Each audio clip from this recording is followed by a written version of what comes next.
What's happening, guys? Shalom. Thank you all very much for being here. This is not an episode of The Watchdog, contrary to the background that I have, but nonetheless, this is something we're going to try and be doing once a week. Those of you who were here for my debate with the Raging Atheist last week know that I want to, every Wednesday, have something on this channel that is discussion oriented and not specifically an episode of The Watchdog itself. Last time it was a formal debate. This time it's going to be a less formal discussion, but nonetheless, I want to try and get this at least once a week. On the start of it, it's probably not going to be that successful just because we're a small channel and it's hard to find people and topics to talk about every week, right? But so far, for the first 2 weeks, it's gone perfectly, so that's definitely cool. Really briefly, want to let you guys know about some of the different channel housekeeping stuff, of course. First things first, if you are new to this channel, please consider subscribing to the channel. Hit that bell to get notified every time that we go live. Watchdogs are our news podcast we do here, which are posted, if everything is going well, which it very rarely is, Tuesday and Thursday, as well as these every Wednesday.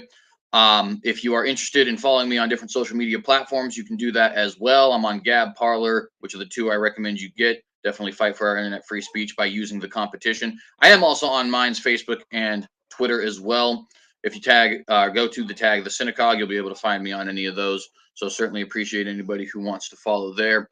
Also, if you guys are interested in helping us to prop this up and make this a full-time career, you can do so by giving either to the PayPal one-time donation or to the Patreon, a full monthly subscription kind of deal. I don't have tiers, so you can give as much or as little as you like, and I appreciate anybody giving me their vote of confidence there. And then lastly, do we have anything to announce? I don't think I do. So we're just going to jump right into it then. This is going to be a conversation on how we best fight the war for the unborn. Those of you know that Roe v. Wade has recently been repealed. The states are going to have the opportunity to make abortion illegal again. And so we're going to discuss what's basically the best way to do that moving forward. We were actually planning on this before Roe v. Wade was ever repealed. So it's kind of the providence of God that it ended up being repealed before we ended up doing this. But nonetheless, let's go ahead and just get right into everything here. Go ahead and introduce yourself, brother, and let everybody know a little bit about what's going on. Okay, shalom, brothers and sisters. And of course, I always say shalom to the true brothers and sisters because shalom refers to the true peace that only the Lord Jesus Christ can give. So it doesn't make sense to wish shalom for unbelievers, right? That would just be nonsense. So shalom, true brothers and sisters, and welcome everybody. Now, before we even get started, I just posted a 15-point list on my channel of regarding how to handle opposing infanticide, the murder of preborn babies. Now, infanticide, the word includes born babies, but it means murder of a baby or murder of babies. And first, I want to mention that last time I was on the channel, well, I don't know if it was this channel or the other. It must have been the other channel, just the synagogue for unapologetics, basically. We were discussing modalism and Trinitarianism, and I wasn't as gentle as I should have been, and I'm hoping that I've improved a lot at that. So I intend for this to be very calm and cordial, no matter where the discussion sort of is or whatever. And that time I think CJ had some sentimental attachments to the counter position to mine, which is neither here nor there, but I don't think we have different sentiments in this case. I think we have all the exact same sentiments. And so that means I'm going to be less tempted to cut through to his heart or something, which will make it easier to be gentle too. But I did want to mention that. And I want to apologize, CJ, for where I fell short there last time. Well, all is forgiven, and I appreciate that a lot. It takes a lot of humility to apologize for anything. So, to be fair, I don't believe I was wrong, so I don't think I necessarily deserve an apology. But with that being said, I do appreciate that the apology comes from a genuine place, and I completely and totally accept all is forgiven. Yeah, I know 2 Timothy chapter 2 instructs me to do better than I did then. So I'll leave it at that for now because that would be a digression. By the way, a digression is only if it's off topic, CJ, because people use I digress like a lot. but it's really only when we get off topic. Neither You here know nor what's there. funny, actually? Oh, now I'm digressing. And I'll have a brief, tangent to add to that, but it's just funny because I recently got, obviously it's a soft critique, right? It's just a, hey, this will improve the talking and all that kind of stuff.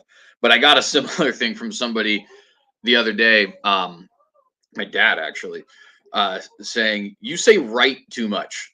It's like, do you expect the audience to sit there and say, "Yes, actually, CJ, that's correct"? You know what I mean? It's like, and I just did it actually again there when I said, "You know what I mean." I just used different words. But it's funny because when you're saying right, you are technically speaking asking a question, but obviously that's not what I'm doing when I say right. I'm sort of just jolting everybody back. Well, no, But yeah, I know it's just actually, kind of that's part interesting. of engaging the audience's thought to make it a question and they think about it. And that's a normal use of rhetoric for the type of stuff you do. So, technically, your father may have been a little bit off base there. Well, that could definitely be possible too. Um, so we're gonna go ahead and let you guys know what the whole shtick of this is about, and then this isn't anything that's formal, but I do want each side to get roughly 5 to 10 minutes to just sort of lay out what's important. I say 5 to 10 because I doubt any of us are going to have to take 10, but if it happens to take longer than 5, then that's perfectly fine. But just to quickly say, what's the point of us being here, right? Now, of course, many of you who are watching this know what the point of us being here is, but hopefully this video doesn't just remain in your guys' hands. Hopefully this goes out to a lot of different people, the people who would consider themselves abolitionists or pro-lifers, and maybe even some pro-choicers get turned around and move away from their pro-abort position, um, which would be nice, right? I don't know if that's sometimes when you have talks between two people on the same side, it's harder to have people on the other side see your points, but God works in very powerful ways, and I think this would be on the lower level of his power, considering splitting red seas and raising people from the dead. Um, but nonetheless, just a quick layout of what's going on here, what the purpose of the conversation is, and I'm going to actually go ahead and let Nicholas start with that as my guest. Brother, floor is yours. Take as much time as you need. Okay, and it's fitting that I start because I'm the one who requested the discussion. Because CJ a few weeks back, or maybe even a little more than a month back now, was debating with the Canadian atheist, and a lot of the debate was kind of, are these humans human or not? And I was very offended because, like, I'm going to use white people as the example. Is that there's some Hebrew Israelites who say that those of us who have white skin are demons, or I think it's actually the blue eyes they say is because of being demonic. Not all of them, but some of them say that. And it's like, if you're going to then debate with them whether or not I'm human, I'm offended by that. That's not worth debating. And it's the exact same thing with the babies, right? And also, if the debate about whether or not they're human is not already over, then it's never going to end. And if it never ends, then they always have this excuse. Well, even if you're right, you see how I might not know that you're right. So I don't want them to have that excuse, right? And I don't use the personhood argument because personhood is a legal fiction. Corporations are considered persons by law. Um, but not only that, but the idea of personhood is like, do you have a soul yet? Are you thinking in your mind yet? And then you get caught up in all kinds of debate minutia. And there we go. And yeah, so I just use human because that's indisputable. And killing a human is murder. And so two of my main points are one, that 15-point list that I put in the side chat that shows that there is a lot that we can argue, but none of it is arguing whether or not some humans are actually human, right? I think even to merely argue that is, like I said, counterproductive because if the debate's not already over, then it'll never be over. And it's also very offensive and disrespectful to the humans that you're debating about. But then also, the word abortion is a euphemism. There's nothing wrong with ending a process, right? There is something wrong with murder. And in fact, this point matters very much because um, when it's handled medically because there's a life and death situation and the child is birthed without being expected to survive, then that can be referred to as aborting the pregnancy. But it's not the same thing as a murder, like what's done in a murder mill. And we can tell this pretty easily because hospitals that refuse to do murders, they are willing to handle these drastic, tragic medical situations that sometimes it's a life and death matter and sometimes the child dies. They're not willing to murder, but they are involved in what is ending the process of these pregnancies on these rare occasions. So abortion and murder are not the same thing. Plus, the euphemism, it's to support the opposing side. Just like when an atheist says that, might say that Jesus never existed or he existed, but what's written about him is lies. They don't say King of Kings and Lord of Lords, Jesus never existed, or that he existed, blah, blah, blah, right? They don't use our language.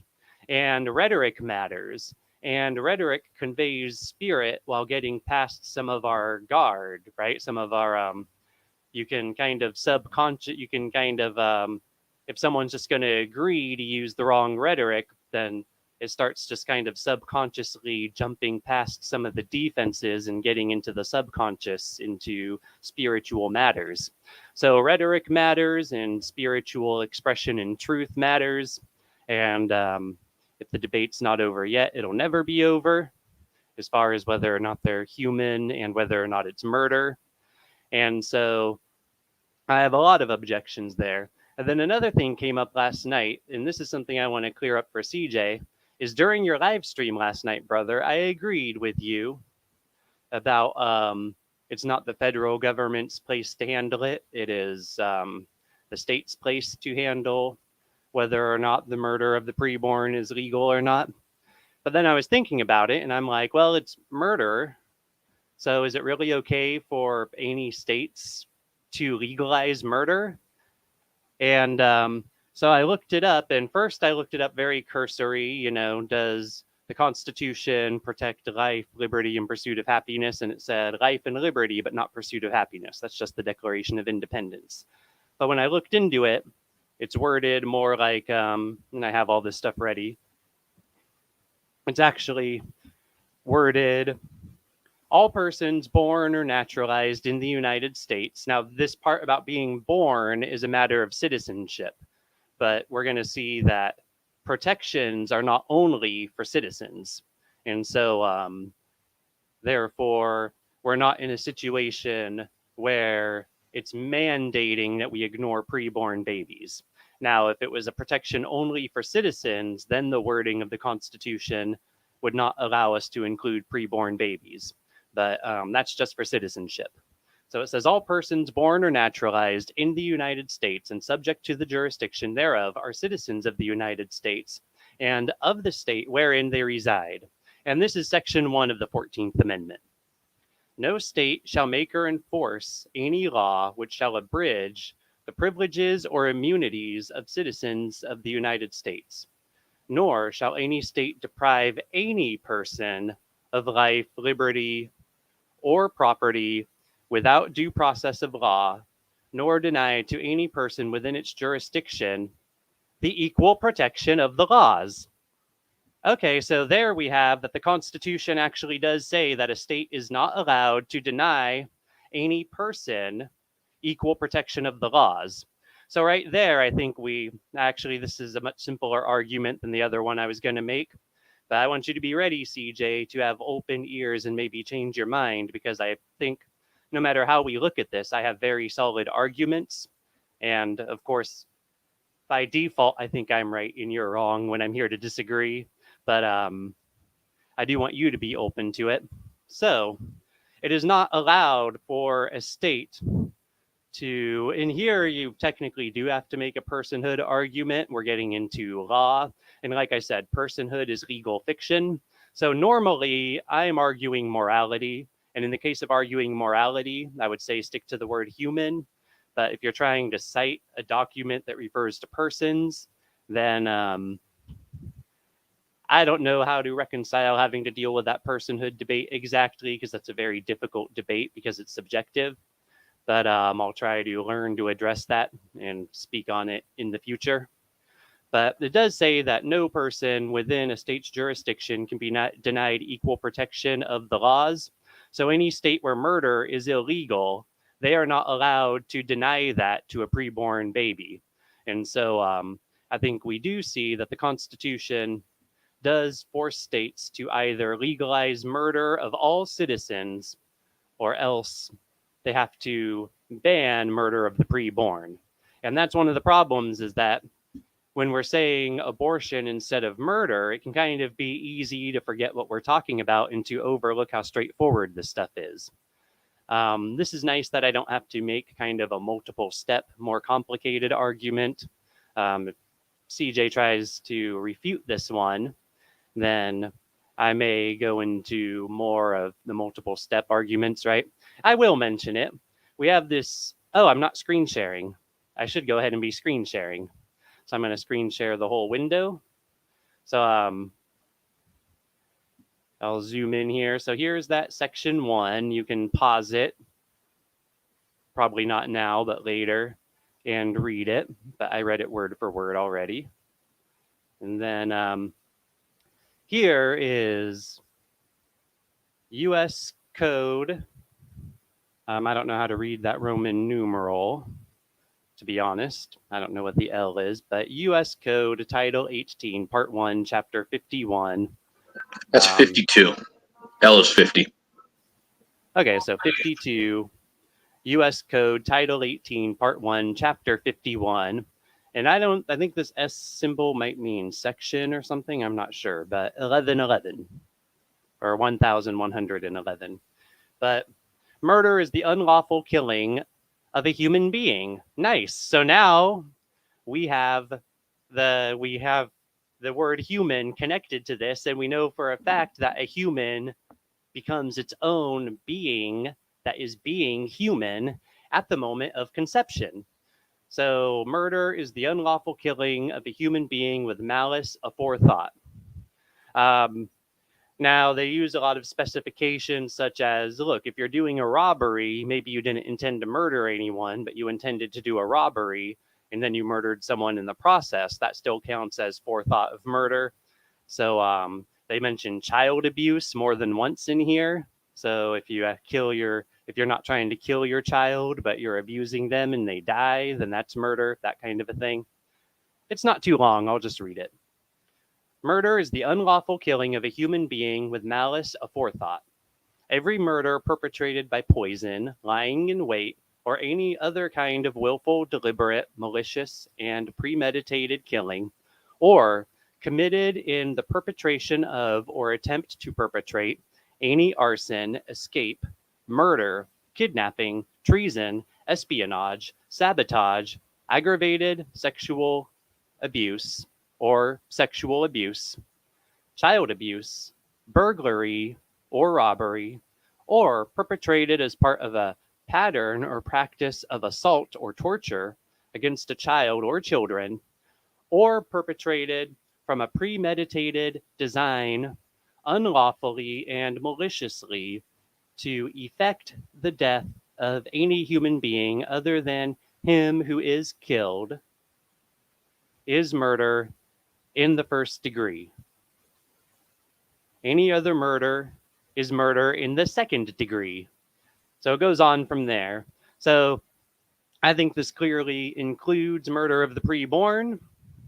Now, another thing I want to mention is that they justify this as a federal law based on the necessary and proper clause. Now, I'm not sure. So the clause in Article 1, Section 8 of the U.S. Constitution that empowers the Congress to make all laws necessary for executing its other powers and those of the federal government as a whole.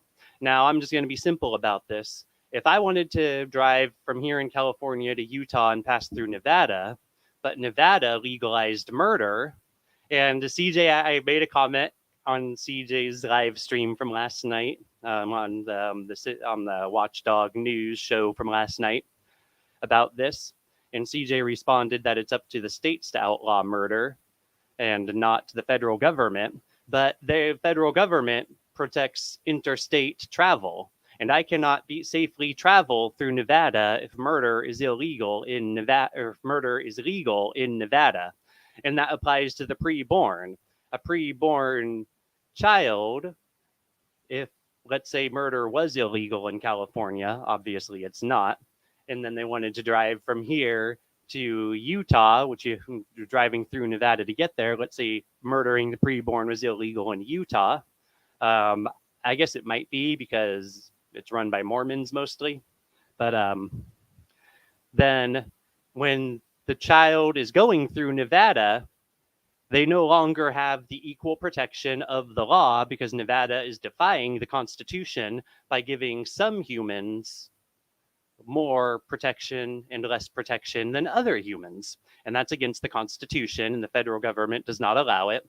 And also, the child in the mother's womb could be murdered by the mother while passing through Nevada, meaning that there's no protection of interstate travel, which also, so this murder law is necessary in terms of enforcing the Constitution in terms of interstate travel.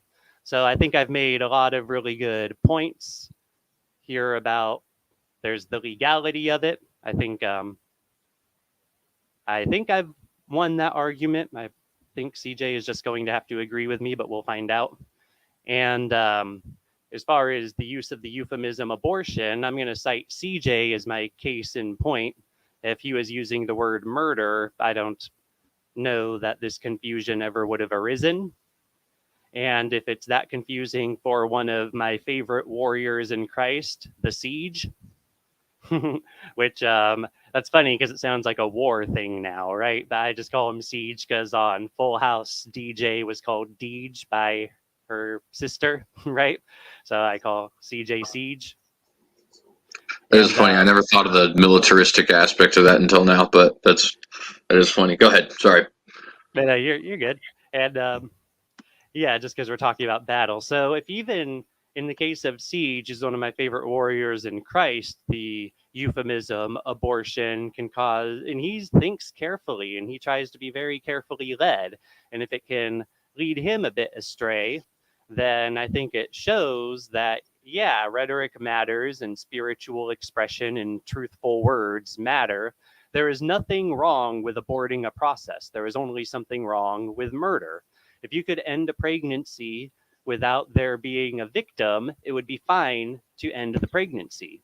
You know, if you could put them into some kind of place where it'll well take care of them and let them grow up until they become, you know, an older child and then eventually an adult, right? I can't say until they're born because they'd already be born. So, and in fact, every time we give birth to a child, well, I guess aborting is to not finish a process and withdraw from it. When you complete the process, that's not aborting. So I won't go there. But the point is that there actually is not anything wrong with abortion. There is only something wrong with murder. And so it's just not even truthful. It's literally a lie. You're lying to people's faces when you say that you oppose abortion. Abortion's not actually the thing you oppose. Murder is. And so, yeah, the law, I think, is on my side of the argument, or I think I win the argument in terms of the Constitution and law. And then I think federal law, that is. And then I also think I've been pretty clear, and I think I'm correct, and I've expressed that correctness clearly, that the euphemism abortion is not the way that any Christian should talk about the topic. And then, I had a third point there at the beginning. Oh, yeah, and then that we should not debate whether or not they're human or other disrespectful, absurd parts of the debate, right? So that's why I'm here, is to hopefully correct CJ on these matters. And let me close with one last thing, that we must trust God, who is the truth. And so we must speak as truthfully as possible and trust that to give us the right results. We cannot compromise against the truth, against God, to try to be pragmatic. With God, all things are possible. So our job is to be faithful stewards of the truth, faithful stewards of God, and then God is to do his work through us in that way. All right, and thank you all for that. Want to quickly say shalom to Kevin's Biblical Discussions and Richard Neal in the live chat. Thank you guys both very much for being here. And then I'll go ahead and jump right into some of the stuff that I want to say myself. Excuse me. Yes, Richard, it is an Arizona Cardinal jersey. Kurt Warner, in fact. Big sports fan. Although it's hard to be a sports fan post 2016. So I should say I was a big sports fan. But who knows? Maybe we'll return. Anyways, let's quickly get to some of the points that I want to make here. So, first things first, I do want to be clear. I am, or at least I would identify with the position known as abolitionism. Abolitionism is the complete and total abolishment, in this particular case, right? Because obviously it existed in the past for things like slavery and stuff like that. Complete and total abolishment of human fetal abortion entirely, right? Getting rid of it entirely, saying it's illegal, making it a crime, making it punishable by law. I do even agree for punishments for the mother. I think it's kind of absurd not to. It doesn't really make any sense to me. At bare minimum, they're an accessory to murder. And that is literally at the minimum because it only goes up from there, right? So I do want to be clear that this dispute is, a dispute about how best to fight the war, not whether or not we should, because we both definitely agree that we should, right? So I do want to make that clear for the audience sake. I know that Nick already knows that, but for the audience sake, I want to make all that clear, right? So there are a couple things that I think are necessary when it comes to this conflict. One of the big things that I think is necessary when it comes to this conflict is not losing our ideological consistency, to say the least, right? And ideological consistency can come from multiple different avenues, right? So obviously, if we're Christians, that is the main foundation. That's the ideology, so to speak, right? So we want to make sure we're consistent with that. Being conservatives in a more political sense obviously has to do with things like traditionalism, constitutionalism, capitalism, all things which we believe are based off of Christian values, but which don't always, at least sometimes they don't necessarily come explicitly from the, oh my goodness, excuse me again, from the United States, or excuse me, from the Bible itself, right? So like the Bible's not going to tell you, for example, whether or not you should have a federalistic society or not. But there are principles therein that can lead you to the conclusion of whether or not that's a good way to run a society or something along those lines, right?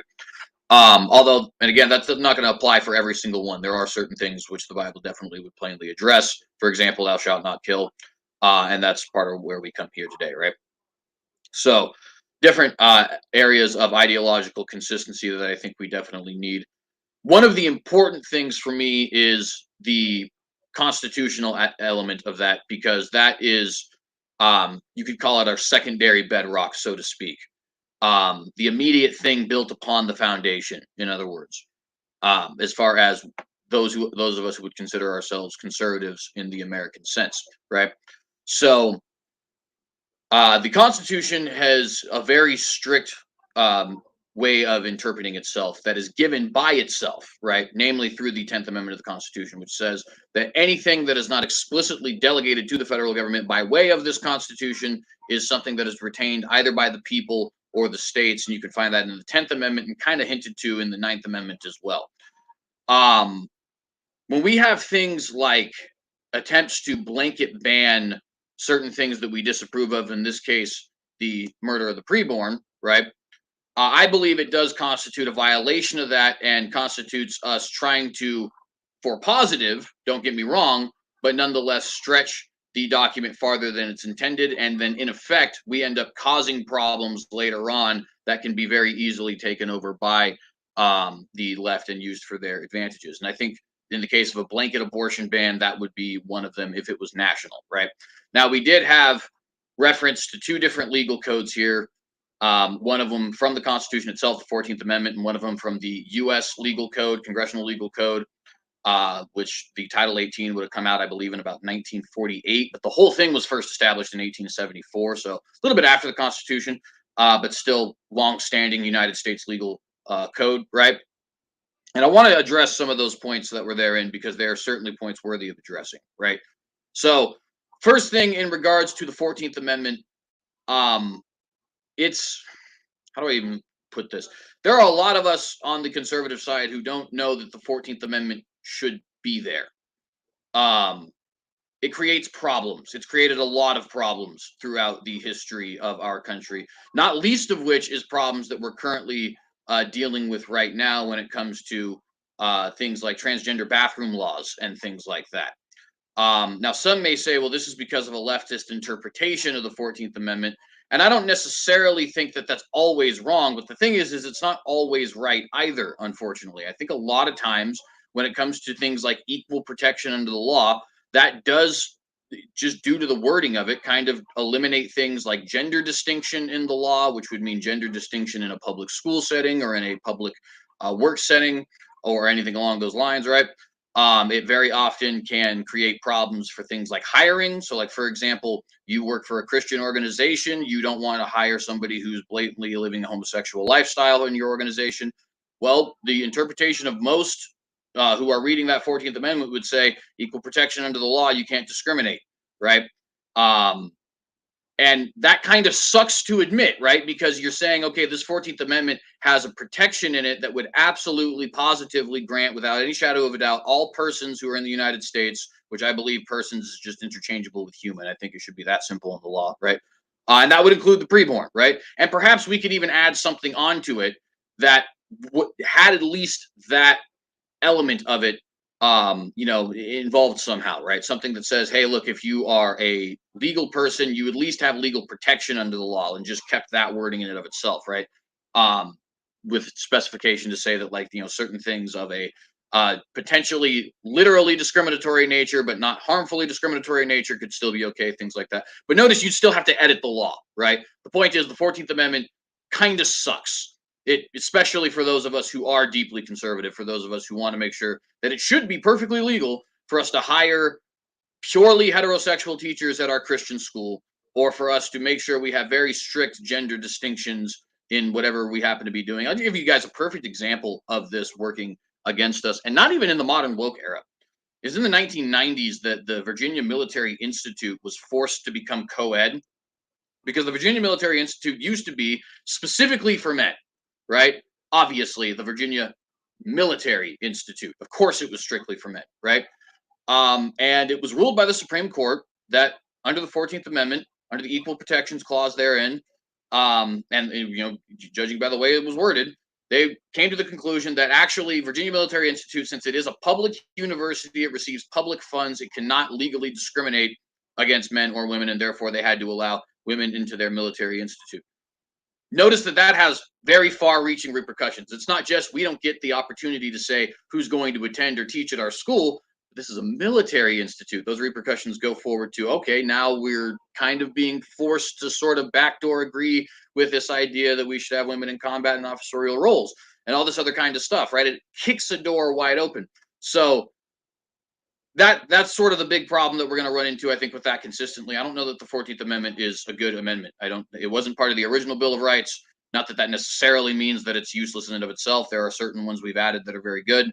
The point of it was obviously to prevent discrimination against African Americans who were just newly freed slaves at that point. And I do think it is necessary for us to have some sort of clause like that, which would necessarily include the preborn. But the 14th Amendment in and of itself seems to be used consistently against us, not for us, even though it was something that originally began to be used for us, right? Or at least for the dignity of the human person in the case of Black people. So that is one thing that I think is important for us to note here, and I think it's very important for us to understand that if we want to have a consistent constitutional opinion on this, we might be entirely against the 14th Amendment, as an amendment. With the U.S. Code, The U.S. Code is in many ways, I think, again, an overstepping of the federal government's boundaries. Now, there are certain things that have to be done, no doubt. And Nicholas even pointed some of those things out, like, for example, the fact that if I'm traveling internationally, crossing state borders, and committing a crime while crossing state borders, right, then obviously there does have to be some sort of federal thing done about that, right? Although, for the most part, it technically doesn't. I mean, if you were to go into Utah to kill somebody, right? Um, and just because you crossed over in multiple state borders, the Utah police could still arrest you. And if the police there in Utah said actually it's legal here, that would be, I think, a problem that is much greater than anything that a federal code currently does address. Abortion law, I think, is probably a perfect example of that, as are tons of other laws that exist, such as marijuana law and things like that. The fact that we already have severe disagreement as to what constitutes murder in these 50 states, in my opinion, kind of demonstrates that the U.S. code is definitely not doing anything to prevent what was mentioned originally, which is if I decide to leave California to go to some state where something is legal, and do that thing there, and then come back to California where it's illegal, should there be a penalty for that? Well, there's not currently, and we have that code passed, so I don't think that we could say that that is in effect of this particular document. But on top of that, a lot of the stuff is even dealt with on the local level anyway. So, like, for example, if you were to cross international, or not international, I keep messing that up. Sorry. If you were to cross interstate borders, trafficking drugs, right? That's a federal crime because you're crossing interstate borders, but it's the local cops who have local drug ordinances who are going to arrest you and charge you under local law. So, in other words, a lot of times that law only exists after the state government, as far as in effect, only exists after the state government has already done what it was already going to do in the first place, right? And when you have exceptions to that, it's almost always the federal government abusing its power in a way that it doesn't actually have the right to do. For example, forcing people to legalize abortion after Roe v. Wade, or forcing people to adhere to the DEA's drug laws, or forcing people to adhere to certain things from OSHA or things like that, right? These other sorts of laws that exist in federal law and have existed for quite some time. We've lived in a massively inflated state for a very long period of time. I don't mean to deny that at all. Long-standing legal precedent dating all the way back to Theodore Roosevelt needs to be repealed, in my opinion. But I think when we have laws like this, where it's saying, hey, we were making, because if we were to go to the rest of the titles, in fact, I'll just name some of them for you guys. The rest of the titles that we actually have in that U.S. code that we're citing, right? There is laws on agriculture.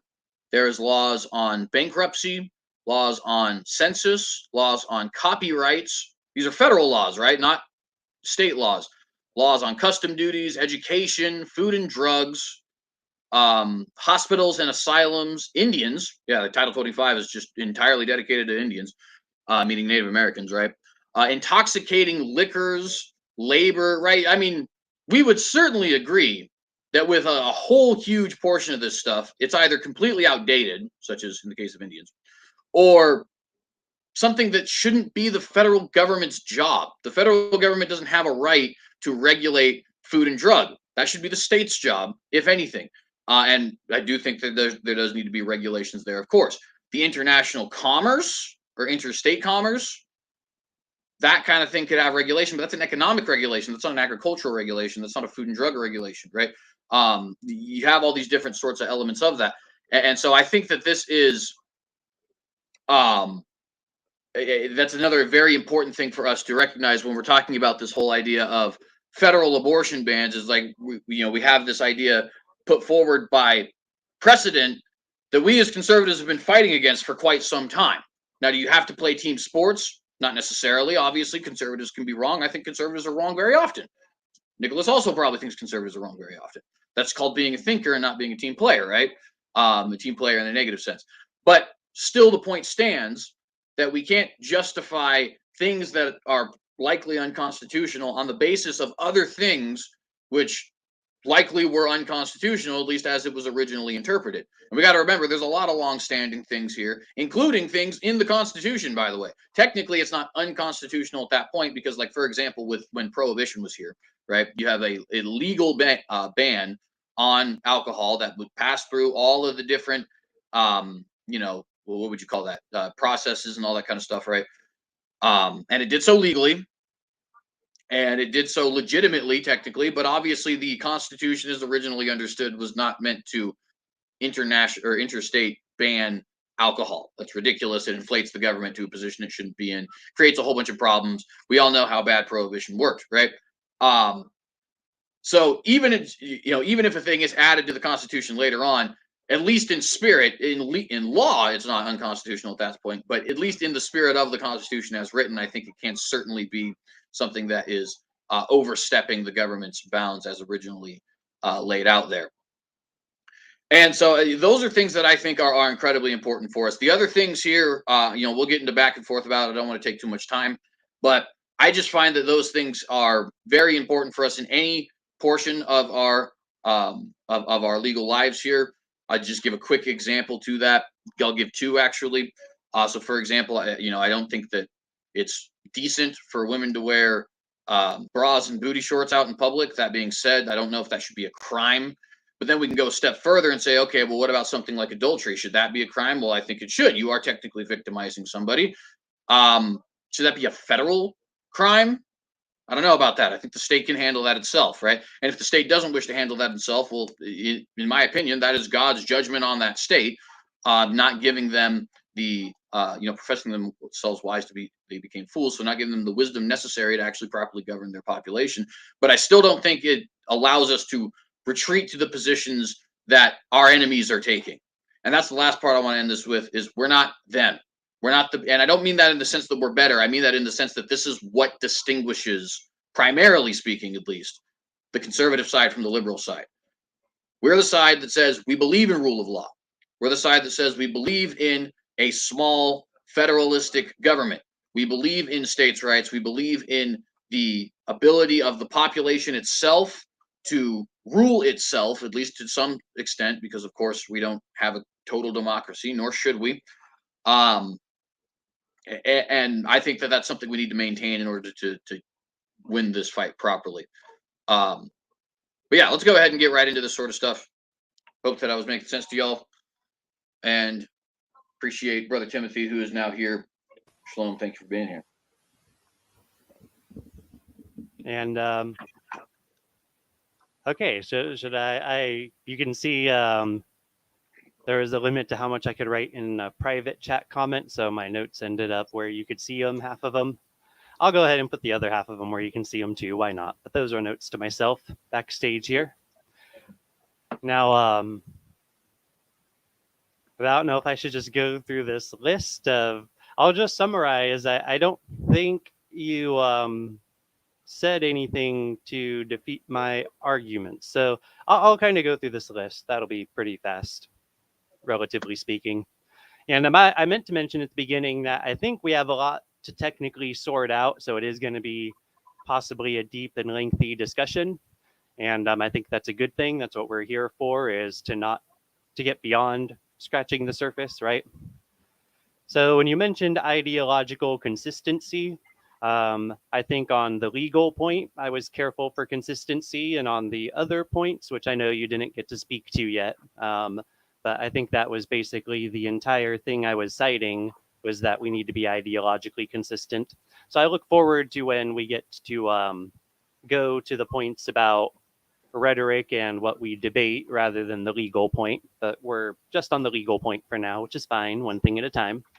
So to that end, when you went to questioning the 14th Amendment, I don't know how relevant this is, that's moving the goalpost in a sense, but you were citing, the Constitution, and I had no warning that you were going to pick and choose which parts of the Constitution you want to cite and which ones you want to object to.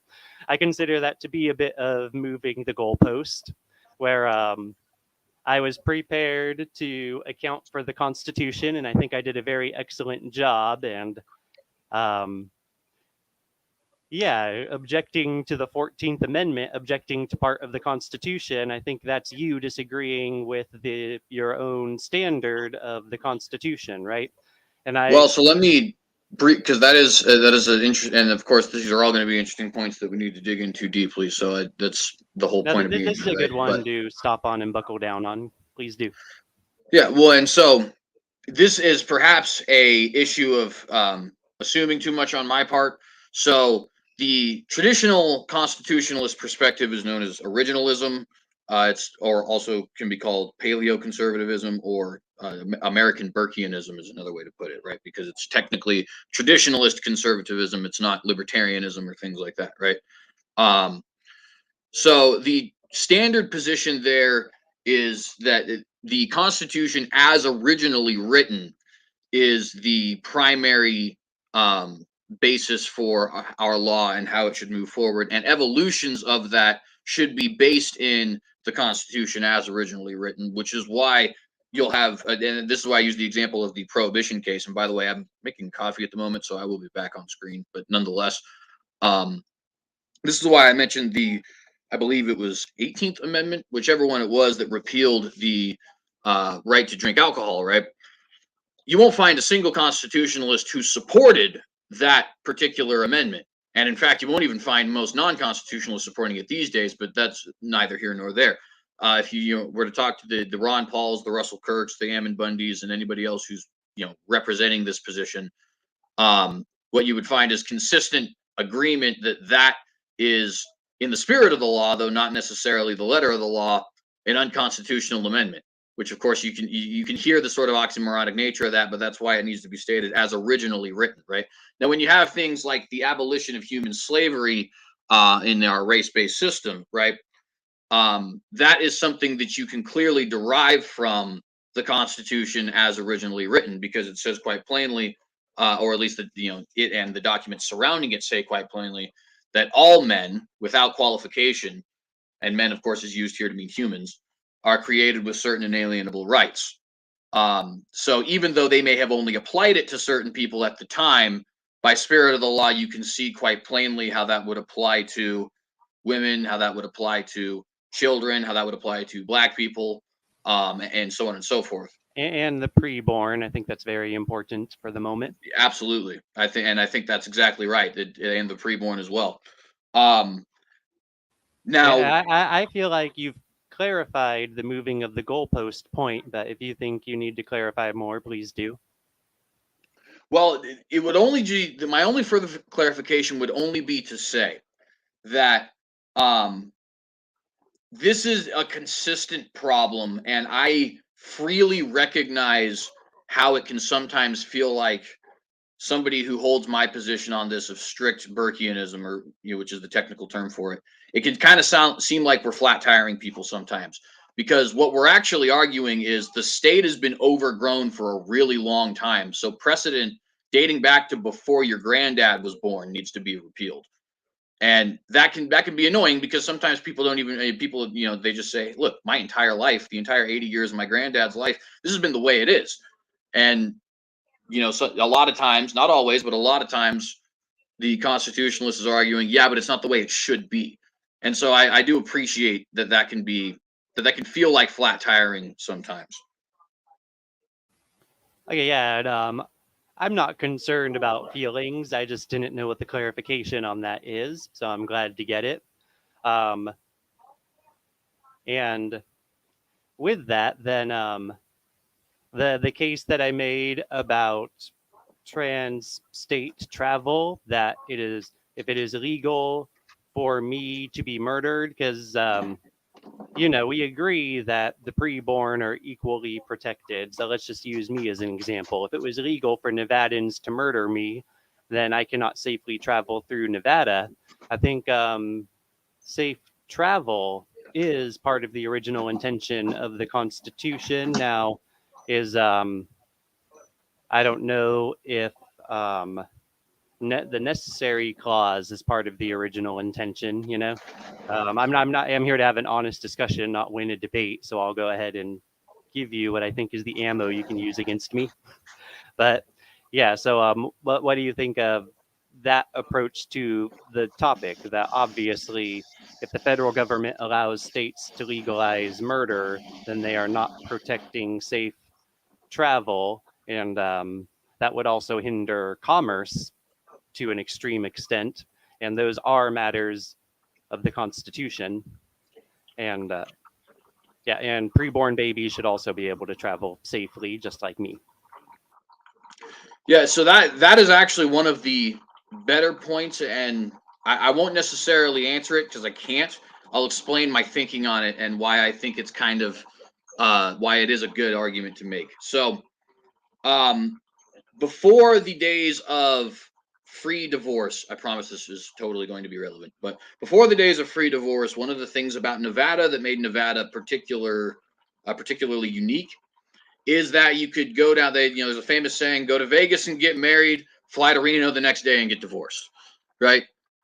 Because the marriage laws in Nevada were so lenient that you really could get a divorce with little to no problem at all, and you could get married with little to no problem at all. And of course, they had other leniencies there too. Prostitution has long been legal in most counties in Nevada, and gambling has been legal in Nevada for almost 70 years at this point.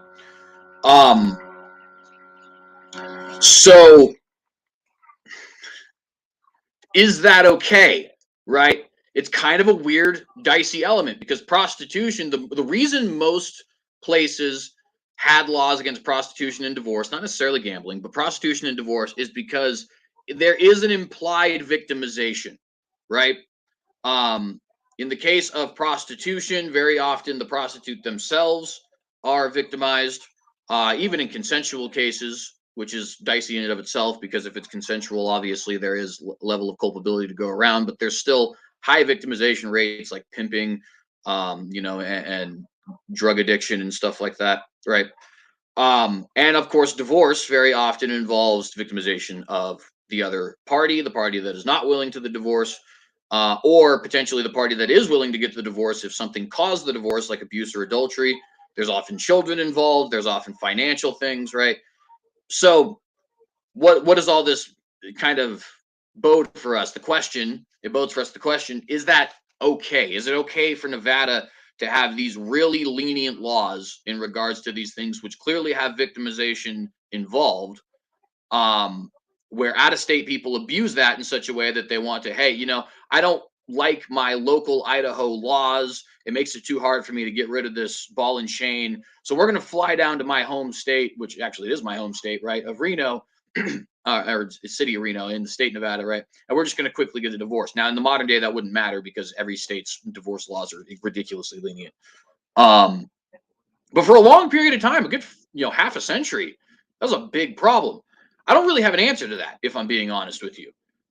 It's not something I've quite thought through because on one end, I do think Nevada has the right to, I don't think that prostitution should be legal. I do think gambling should be legal, but I don't think that people should be involved in it. But regardless, you know what I mean? It's like, I don't know that I think they shouldn't have that kind of right. Or the same thing with divorce laws, same thing with all the different laws that they have, right? And yet at the same time, I can see where the argument lies of people going and committing a crime in this state, but it's not a crime in this state. And it, excuse me, and it involves clear victimization of another party, very often an unwilling party. In the case of both prostitution and divorce, I think you could easily make that case. So then you come to the question of murder, right? And you just run into, in my opinion, it's just running into the same problem, but the wall's a little harder, right? We were just running into a brick wall, and now we're running into a metal wall. May I mention, I think I cited some specific constitutional points that apply to murders that do not necessarily apply to the other things that you were discussing. So that could be a good case, definitely. In the case of, for example, if all are granted inalienable rights, then obviously, if that includes the preborn, then that means the preborn cannot have their rights, eliminated in any way, shape, or form. So I think that would apply, probably in a way that doesn't apply in some of those others. That could be a good point. I'd have to think about that because that's the way I would argue, legally speaking, in the first place against abortion is, if it can be established that the human person exists within that womb, then the argument is over. There's just simply no legal precedent whatsoever to allow for killing it. Um, and which, by the way, will come up later on when we're talking about whether or not we should argue about the personhood thing, right? But I don't want to get there quite yet. Yeah, and I did cite that federal statute, but that's part of what you're arguing is that it shouldn't exist. But the federal statute used the words human being as far as how you define murder, and that's not disputable. The human begins to be at conception, so they are a human being at conception, and there is no way around that. Well, and to be clear too, the personhood argument is a philosophical argument and not a legal one. Now we can argue until the cows come home philosophically about when does somebody have a soul, age of accountability, all the other stuff that applies to personhood. It becomes a legal argument when legal documents refer to it, and you're saying, well, how is it defined within documents, etc.? No. So I'm actually taking this the other way around, though. What I mean by that is to say, legally speaking, a person is defined as a human being. So philosophically, it's defined as other stuff like a mind and all that kind of stuff. And you can very often get into the weeds with pro-aborts on that kind of stuff. Yeah, but I think we're going to wait. The law's on our side, right? A human being is a person. A person is a human being as defined by American law. And I just want to interrupt you a little because as long as we're just on the topic of law and we're going to address those, I'd like to keep it segmented. I think that discussion will function better. Yeah. So I want to mention, while you're mentioning that you're going to have to think about this and stuff, if anyone thinks that I have corrected CJ and that he should accept correction, please leave comments in the comment section after the live stream is over. Please. Well, and so the question also becomes too here. This is another element that I don't think there's a straightforward answer to, or at least there's not an answer that doesn't involve complications. I'll put it that way. Perhaps it's very straightforward and we just have to deal with the complications, right? But there is also the question of enforcement. Like for example, if we had a national ban on abortion and California decided not to hold up with that, essentially the only option would be to invade California. And the question, I think, becomes, is that an okay thing to do, given the constitutional parameters and the 10th Amendment and all these other kinds of complications that go into it? I personally don't think we need to dig into that, in that once we handle our argument, then when things push come to shove, of course, it's hard to deal with the repercussions of one thing or the repercussions of another, right? Right now, It's that the preborn are murdered. Theoretically, it could be that protecting the preborn requires war. As someone who sees the Civil War as the wrong way to progress and something that destroyed the lives of everybody in the South, including the black-skinned slaves in the South, I can definitely hear your point on that. I just don't know if it's necessary to dig in, because I want to discuss principles and stuff. I'm not a lawyer to that extent. Well, and that's fine. And I think even with that short comment, you do at least recognize one of my potential fears when it comes to not just this, but any sort of federal state fight in general. Yeah, and if things are based on right principles, I kind of throw fear out the window. I try to do everything based on truth and purity, disregarding fear, being set free from fear by God. And so I totally sympathize with the fears, but I think if we lay down the principles right, it might be that if the Civil War was not so much about conquering the South and having supremacy in the North, which I think was a lot of the motive. If it was more purely motivated, then I may have to learn my history and change my mind. Because as I talk to you, I'm like, I understand the fear, but I don't think we can let fear prevent us from doing what's right. We must trust God. He is truth. He is not fear. It is not fear-based when it comes to trusting God, except that we fear truth. We fear him. Yeah, and that's definitely, I think, another element of that that's incredibly important. Ties into what you started with. The very first thing you said was ideological consistency. Yeah, and bearing in mind too, not just ideological consistency, but understanding the hierarchy, right? The Bible's the foundation. Constitutionalism, I think, is the immediate building on the foundation. It's before capitalism, it's before things like that, but it's still built upon the foundation. Foundation is scripture. So, you know, there's a double, a double. Oh my goodness, excuse me, a double whammy for you there in that not only is it ideological consistency, but it's also the recognition of the hierarchy there. So I do, you know, want to call that to account, not to account, to note. Um, so back then to sort of the main dispute here, as far as, you know, should we have federal bans on abortion? Um, from where I'm standing, I think the only way you could do it is if we were to have and by the way, I don't know if I would actually oppose it if it was done this way.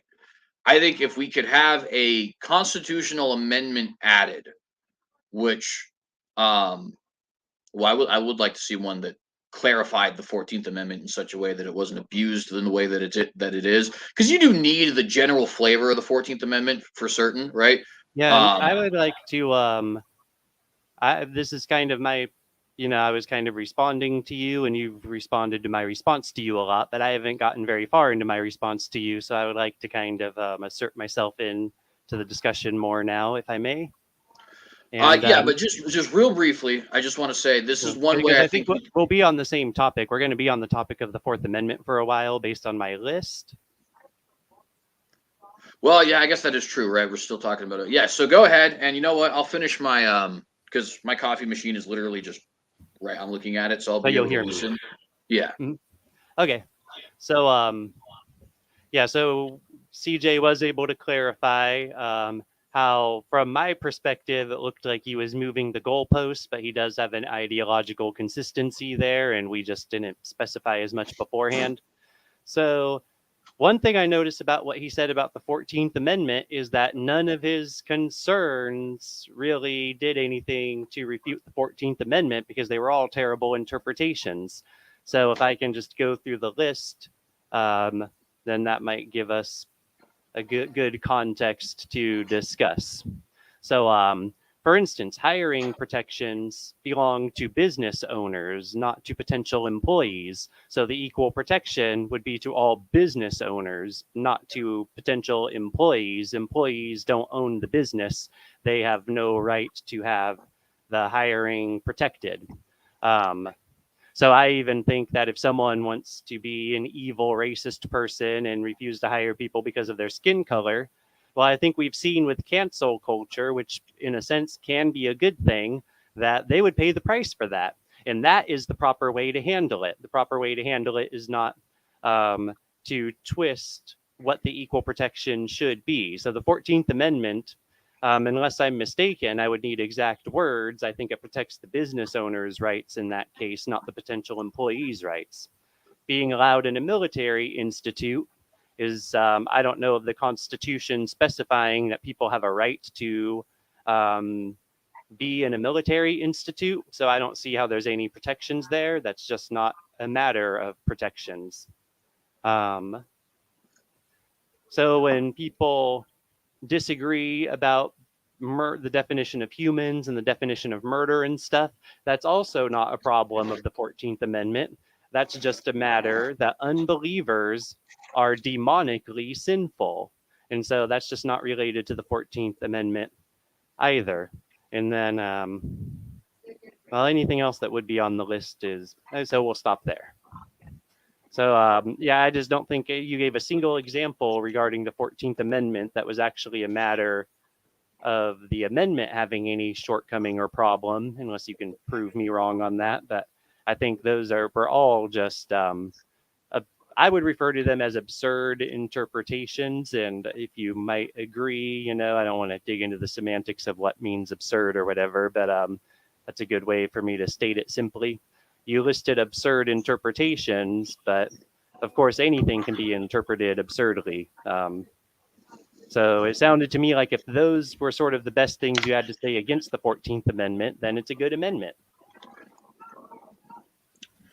Yeah, so let's definitely hammer on that because that is one of the primary points I think of contention. So, um, obviously, it is entirely possible for things to be terrible interpretations. That's I don't think there's any dispute about that, right? And in fact, I would argue that, for example, Roe v. Wade was based in the 14th Amendment, and that there's no But you possible got to way to use interpret. scare quotes with that one, brother. Come on. It Yeah, says equal protections.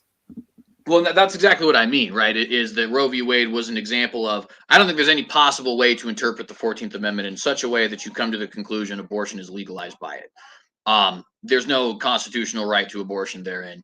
At best, people have argued that potentially for right to privacy, but not only is that itself not really explicit It's in absurd the. because you can't be like, well, I murdered in secret, so you have no right to object. That's just Yeah. stupid.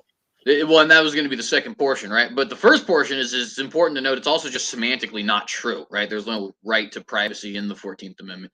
Should we have a right to privacy? Sure, but even still, then you would run into the problem that you just brought up, right? Where it's like, okay, that doesn't mean the right to privately fondle children or murder babies, right? That's obviously not what privacy entails. Yeah, we Um, understand that privacy has its negative consequences because sinful people take advantage of what is not right. sinful to their own sinful purposes. And that's terrible, but we can't just set up like a Marxist tyranny in order to put an end to that. And so I think we agree that there's no way to prevent all evil, and that's not what we're talking about. So we have agreement here. Right. So, excuse me. To read the 14th Amendment here, real quick, and there's multiple sections of the 14th Amendment, but the one that's primarily in question when it comes to conversations like Oh, this could is section we? Are one. you able to answer Richard Neal's question real quick? Sorry to interrupt that. He says, question: Doesn't constitutional or do constitutional amendments have to be passed by 2/3 vote of the House or House and Senate? I believe that the answer to that is yes. I also think, if I understand correctly, I'm fairly certain 2/3 of the states have to ratify it as well. So the local state legislatures also have to ratify it at least by 2/3. I could be wrong about that. I would appreciate a fact checking on that because I'm not as certain in that fact as I should be. But I believe that that is part of it, is that you have to have the states themselves ratifying it by at least 2/3 vote. Man, hopefully I didn't cause you to forget what you were going to say. No, not at all. In fact, Good. what I'm going to go ahead and do now is screen share so that you guys can read along with me because that would be better. So 14th Amendment, specifically this section here, section 1, reads, let me zoom in for you guys. All right. All persons born or naturalized in the United States and subject to the jurisdiction thereof are citizens of the United States and of the state wherein they reside. No state shall make or enforce any law which shall abridge the privileges or immunities of citizens of the United States, nor shall any state deprive any person of life, liberty, or property without due process of law, nor deny to any person within its jurisdiction the equal protection of the laws. So there's two things here, excuse me, that I think have caused the questions, because the amendment in and of itself is not all bad. For example, this portion I think is 100% right. All persons born or naturalized here are U.S. citizens. We don't have this racial caste system or anything like that, nor do we have a dominant ethnic group in the same way that Ireland would. We do have dominant ethnic groups, but not in the sense that like we're native here, right? So that's certainly good. And then this part is obviously without flaw. Nor shall any state deprive any person of life, liberty, or property without due process of law. It's a little redundant, in my opinion, because I think that the Fourth through Sixth Amendments all kind of already cover that. But nonetheless, it's reiterated here again, and that's obviously not a problem. Where the issues come into play are this one here: no state shall make or enforce any law which shall abridge the privileges or immunities of citizens of the United States. And then this one here: nor deny to any person within its jurisdiction the equal protection of the laws. So let me explain why. So we'll start with this one since that's the one that I just highlighted. So it says, nor deny to any person within its jurisdiction the equal protection of the laws. If we have a law, for example, like the 1965 or 1968 Civil Rights Acts, which say that you are not allowed to discriminate in your hiring practices based on certain qualifications, right? Then this officially applies to that. You can't deny any person within the jurisdiction equal protections of the laws. Those laws say, hey, you're not allowed to hire on discriminatory fashion, originally saying that about people of a certain racial descent. That ends up being applied to discriminatory practices as it pertains to men versus women, as it pertains to certain sexual orientations or classifications like transgenderism and homosexuality. I think it'll eventually apply to the adult child distinction. I think that's just right around the corner. Maybe people think I'm crazy for thinking that, but I'm 1,000% positive that we are going to see people apply this to child sex crimes. We've got to fight for proper definition of equal protections. Now, yeah, just as, yeah, because it doesn't say that there are to be no distinctions. You see, like, just as adults are protected from assaults, molestations, rapes, and stuff, so children are to be protected. Now, I guess the idea is that they're going to say, well, you have to protect their right to consent and to do something or something like that. But we're going to have to handle that exactly where we have to handle it, you know? Yeah, just 1 second. I need to let my dog in. Okay. It's another one just literally right there, so I'll still be hearing you. Oh, yeah, I just, I don't think I just want to, like, railroad you, though. I said something that could call for a response. Because I agree that there are lots of problems, and I kind of feel like it's like there's problems and difficulties is some of what I'm hearing, but I might want to hear something that's more of a solid, just like a straightforward, simple, principled case, not all the minutia that has to be handled by lawyers and political battles, you know? Because I recognize there's minutia to be handled by lawyers and political battles, but I don't know if that's what I came here to focus as much on. I think maybe we're going there because at the matter of principles, maybe I have made my point and I'm the one who's correct. I'm not just trying to be like unfair, but I think that might be what's going on. Well, I think the problem we have is that when we have, in my opinion, I like, so first off, we have the main point, right, which is that I don't think it should be handled by the federal government. I think each state should, in my opinion, the best thing to have is 50 individual bans of abortion in each of the states rather than one ban over the whole country. I know that that's the harder of the two processes, but we have 50 individual bans of murder. We have 50 individual bans of rape. We have 50 individual bans of kidnapping. It's not impossible, right? Yeah, well, Technically, well, maybe I'm thinking, yeah, the kidnapping was probably mentioned in the federal statute. I think it was, but okay, so and I agreed with you last night when you said that, and I don't have any like emotional, like I'm just assuming one side of the argument. I actually started out agreeing with you until I thought about it and looked into it, and I do genuinely think that I've refuted you on that. see, but on the basis, that's the kind of the secondary part of this point, right? Is the refutation is on the basis of things that I don't know should be there, right? Like U.S. Code and the 14th Amendment. And in regards to this equal protections, let's just say it kind of plainly, not every citizen does necessarily have equal protections under the law, and it should be that way. For example, I was a citizen of this country at the age of 16. There is a legal assault that my father could have done to me at the age of 16 in the form of corporal discipline, right? That's technically, if he did that to somebody else, anybody else, that would be legally assault, right? But I, being his child, he has the right to spank me, right?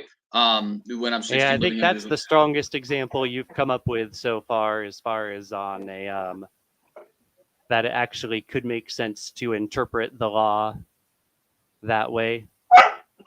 And I think the topic of parents striking their children is very difficult because it can easily be abuse and it can easily be necessary good parenting. So that's very difficult. But I do think, yeah, you're responding to what my refutation was. So I appreciate that because my refutation was that if those were your examples, it sounds like the 14th Amendment is pretty good. Now you've come up with an example that makes it more difficult on my end. Well, let me Um, also say briefly though, because and not that I appreciate that you find this example stronger than the others. I want to defend though the others in one sense, right? Which is that when you have these laws that say, like the 1965 and 1968 Civil Rights Amendments, which say you're not allowed to discriminate in hiring, you're not allowed to discriminate when it comes to these different, schoolings and stuff like that. It's fairly difficult to argue that the Virginia Military Institute was not discriminating or that Liberty University, by not hiring a homosexual, is not discriminating. The argument is that they should have that right to discriminate, which, just to be clear, right, that is what I believe. And maybe the argument there could be that that is a bigger problem with the Civil Rights Acts than it is the 14th Amendment itself. I'd be willing to entertain that thought. But it does kind of show how, I don't see how the 14th Amendment doesn't kind of put us in a bind here in that particular regard. And so those are three examples, right? Discrimination in regards to practices that are, male versus female, discrimination in hiring based off of certain sexual or ideological orientations, and then the just the basic fact of the matter, right? Which is that children don't have equal protections under the law. I think you could argue that certain protections only under the law would only apply to certain groups of people. Like for example, there's probably laws in regards to senior citizens in regards to, like, for example, driving. Right. I think some states and jurisdictions definitely do have laws against whether or not you can drive given a certain level of age and deterioration to your body and eyes and things like that. Um, the point is just to say, the wording in the 14th Amendment to me is vague enough that it creates a lot of problems. And one of those, I think, might even be the fact that we would be entertaining blanket bans on things that should be, I think, on the state level. Although that would be a little bit circular because it's just me trying to say that, that this is a misinterpretation of the 14th Amendment, which leads me to the first point, which is backed up by the second, and we just keep going on in a circle, right? So, that yeah, said, sorry, I've been saying a lot. no, you're good. Like I said, I thought this would be a technical discussion, and that's what we're here for, right? To get really deep with it. So I'm posting my 15-point list again inside chat. And that is my 15 points regarding handling, opposing infanticide, mostly in the public square. It was based on my Facebook exchanges. And in the description of that video, you can go to a 4-hour video of me doing my Nicholas thing where I go on for 4 hours about something, just totally digging into all the Facebook exchanges I had and stuff. But I know that's rather long, and the 15-point list kind of distills it all down. So if you read the list and you find it agreeable, then there's probably no reason to watch the 4-hour video because it's kind of just going to try to help you understand why the list is agreeable, right? So I wanted to post the list again because I know there's more people here and it's right on topic, So yeah, with And by that, the so way, you Kelby, guys, shalom, and thank you for being here. yeah, and so you guys can check out my 15-point list. It's only like a 15-minute video, the 15-point list is. So with that, yeah, okay, so the 14th Amendment, I think we've discussed it pretty thoroughly considering it's an important tangent, but it's somewhat tangential. And then hopefully I can rest a little bit better on the argument I made earlier that you said you'd have to think about having to do with safety, crossing state lines, and interstate commerce and things like that, and how that puts the safety of the preborn as they travel from one state to another into the purview of the federal government according to the original intention of the Constitution. And so I'm glad we discussed the 14th Amendment a lot. And I do see, in my opinion, you only gave me one difficulty. And I think that is a very deep ethical difficulty. So I don't think that difficulty is because of the 14th Amendment, the about parents feeding their children. And now the children, they do have a recourse. I read the federal recourse, which you may disagree that that should be a federal law, but there could be state laws that are similar, which, well, that's beside the point, because you're talking about how if the state has laws against assault, then the argument is equal protection for the children. So it's arguing to override any of that anyway. So, yeah, I do agree that that's a difficulty, but I don't think that all difficulties can somehow be avoided. And so That's fair for certain. I almost feel like it's the exception that proves the rule. So I know that's kind of a subjective thing to say, but that's for each person to consider. So I'll put that out there. But I do think that at the same time, you made a good point. But we can also set the 14th Amendment aside, and you already said you'll have to think about my other point. So I think... Yeah, and I'll kind of just end by saying I think if, in a perfect CJ world, I think what I would do is have an edited version of the 14th Amendment, not entirely get rid of it, because it was certainly, it was passed for a reason at the time, right? The denial of certain segments of the population, any rights under the Constitution, whatever.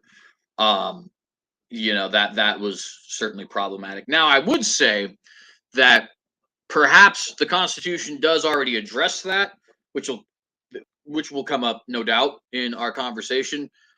In that, it does talk. In fact, I'll just read the preamble for everybody real quick. Preamble to the Constitution, which is legally binding because it's part of the Constitution. We, the people of the United States, in order to form a more perfect union, establish justice, ensure domestic tranquility, provide for the common defense, promote the general welfare, and secure the blessings of liberty to I got ourselves. distracted for a moment. Did you say this is the Declaration of Independence and it is included in the Constitution? No, the preamble to the Constitution. Oh, okay. Thank you. Yeah, I just I'm paying enough attention, but to know what to ask if I miss something too. Yeah, absolutely. Just to reiterate it real quick. So it says, we, the people of the United States, in order to form a more perfect union, establish justice, ensure domestic tranquility, provide for the common defense, promote the general welfare, and secure the blessings of liberty to ourselves and our prosperity, do ordain and establish this Constitution for the United States of America. Now, notice that this is basically the document that says, this, or the portion of the document that says this is why this exists and what we do.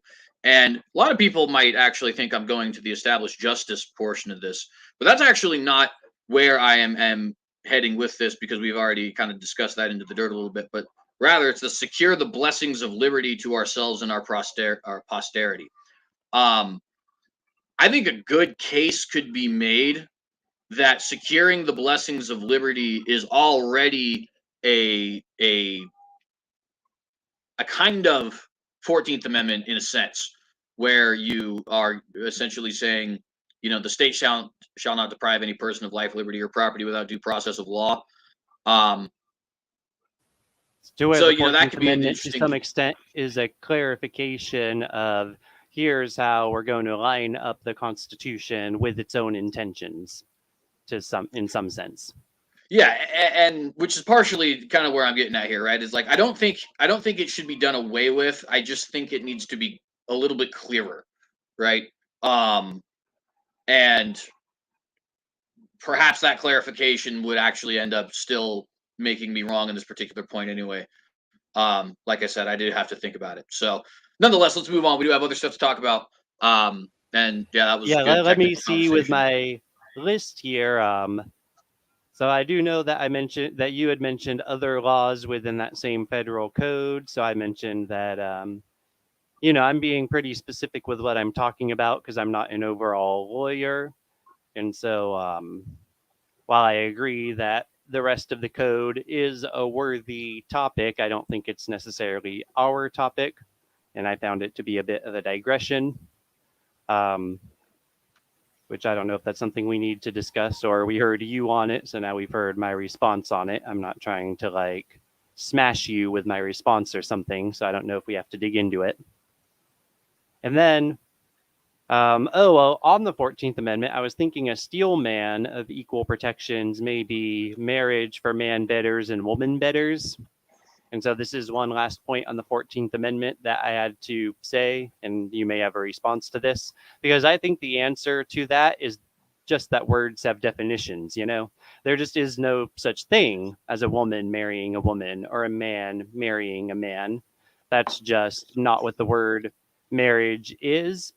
And so they would have to write a whole new, they would have to, if a state puts in that there are protections for some things that are other than marriage that let them do something similar to marriage, which is exactly what some states have done, then yeah, I may agree with you that the federal government is not the one in charge of that. That's not safety for crossing borders or for commerce or something.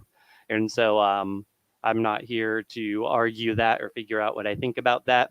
So I do think that may be sort of a steelman example of where equal protections results in something that we don't prefer, but we don't have to prefer everything. We are on the one topic here.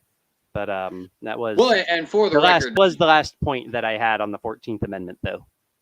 yeah, and just to be a little brief, because that's, I do have a little bit of a controversial opinion in the conservative circles, in that I don't think it's the state's business to tell homosexuals whether or not they can and can't do what they want to do. Now, that being said, that doesn't mean they recognize it as marriage. So I completely agree with you on that end as well. Because when I say that I don't want them involved, I mean entirely, unless there's some sort of a crime committed, which I believe adultery should be a crime. Abuse obviously should be a crime. I know in the military, my friend told me that in the military, you can be put in prison for adultery. And I think that makes a lot of sense because those are people who are being like, killing is becoming normalized for them. And you're going to have soldiers killing each other over adulterating with each other's spouses and things if such circumstances come up. And so I see how, and then we could think of the military there as sort of a more local jurisdiction.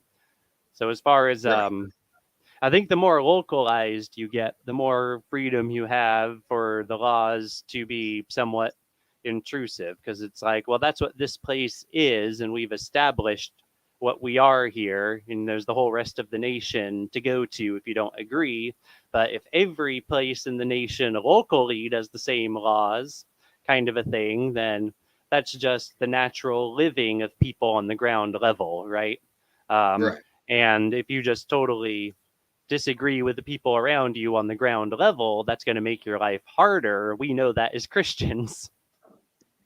And right. we suffer it and live with it, and it's fine. In a sense, it's fine. There's a sense in which it is fine. It is okay, in a sense. Well, and it does go back to this sort of other point too of, right, like there are a lot of things which I very strongly disagree with, which I don't know if they should be illegal. There's, everybody knows the ones that we always talk about, which are things like homosexual marriage and pornography and divorce and stuff like that. And there's varying different legal points to be made on all the points. But just to give an example that I think probably everybody agrees with, I don't think anybody should be put in jail or even necessarily fined for wearing booty shorts. That said, in a Christian society, in a society that's got its head on right, neither men or women will ever be caught dead in booty shorts. So do you think that a local area should be allowed to, like, say a town or city should be do you think that the state, obviously I don't think you think the federal government should prevent them, but do you think like the state of California should prevent a small town in California from having, giving people, say, not a cruel and unusual punishment, but but some sort of punishment. So what is cruel or unusual or not is a whole debate in itself. So we'll set that aside. But assuming the punishment is not cruel and unusual, do you think that a small town should be able to outlaw booty shorts, or do you think that there should be 50 states that prevent all the towns with, like you said, 50 bans on murder is what we should have instead of federally banning murder? Do you think there should be 50 bans on banning booty shorts locally? Or do you think locally they should be allowed to ban booty shorts?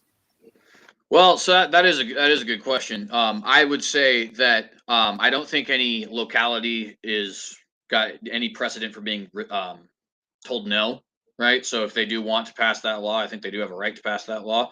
Um, I would just say that I personally think that that would be overreach of the government. Now, that is to an extent also because there is a point when the clothing is no longer overreach and you are being genuinely indecent. For example, I'm not for top freedom, which is women's quote unquote right to go topless. I think those are very obviously people who are trying to sexualize society. I think a city should and it does have the right to create ordinances around that. But So we're talking subjective boundaries that can be argued to be arbitrary, but they're not arbitrary from a Christian worldview. And so it sounds like we're in enough agreement here.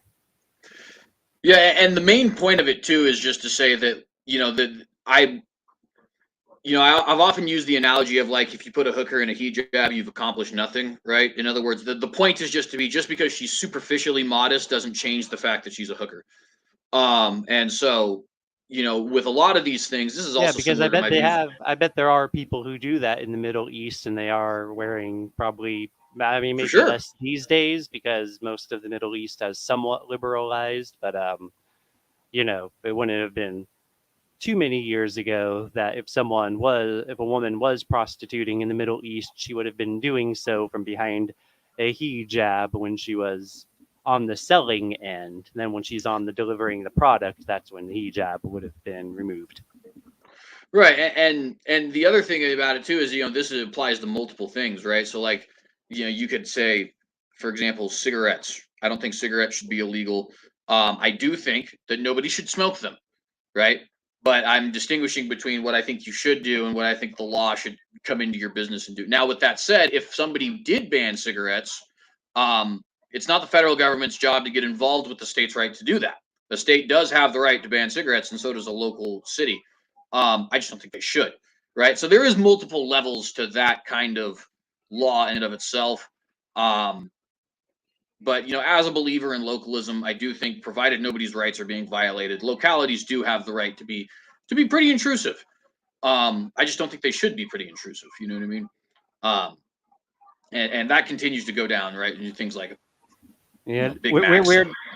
this is going to be a digression, but I think if there were a reason that there should be no one smoking cigarettes, it's because of the addictive quality, where you get to the point that you're going to be angry unless you get a cigarette, and that snowballs and picks up momentum, and you just have to smoke more and more cigarettes, or else you get angry, and that can have like an impact on relationships and cause abuse and all sorts of things. But as far as because it's physically harmful, I actually don't really think that's a concern of any kind, really. Like people can choose to do things that are a bit less healthy, especially if somehow in their lifestyle not lifestyle per se, but for their daily habits and stuff, it's something that they enjoy and it's worthwhile and all that. And basically, I mean, you either die of something related to smoking the cigarettes or you don't, right? Like if you smoke cigarettes your whole life and die in a car accident, then it's like maybe you didn't breathe as easily, but so we might not even like I kind of totally disregard the fact that cigarettes are physically unhealthy as a consideration. But the addictive side of it, I think, is something to more consider on a political level because things like people's emotions and addictions and habits and stuff really wreak havoc on everybody and have victims and all that.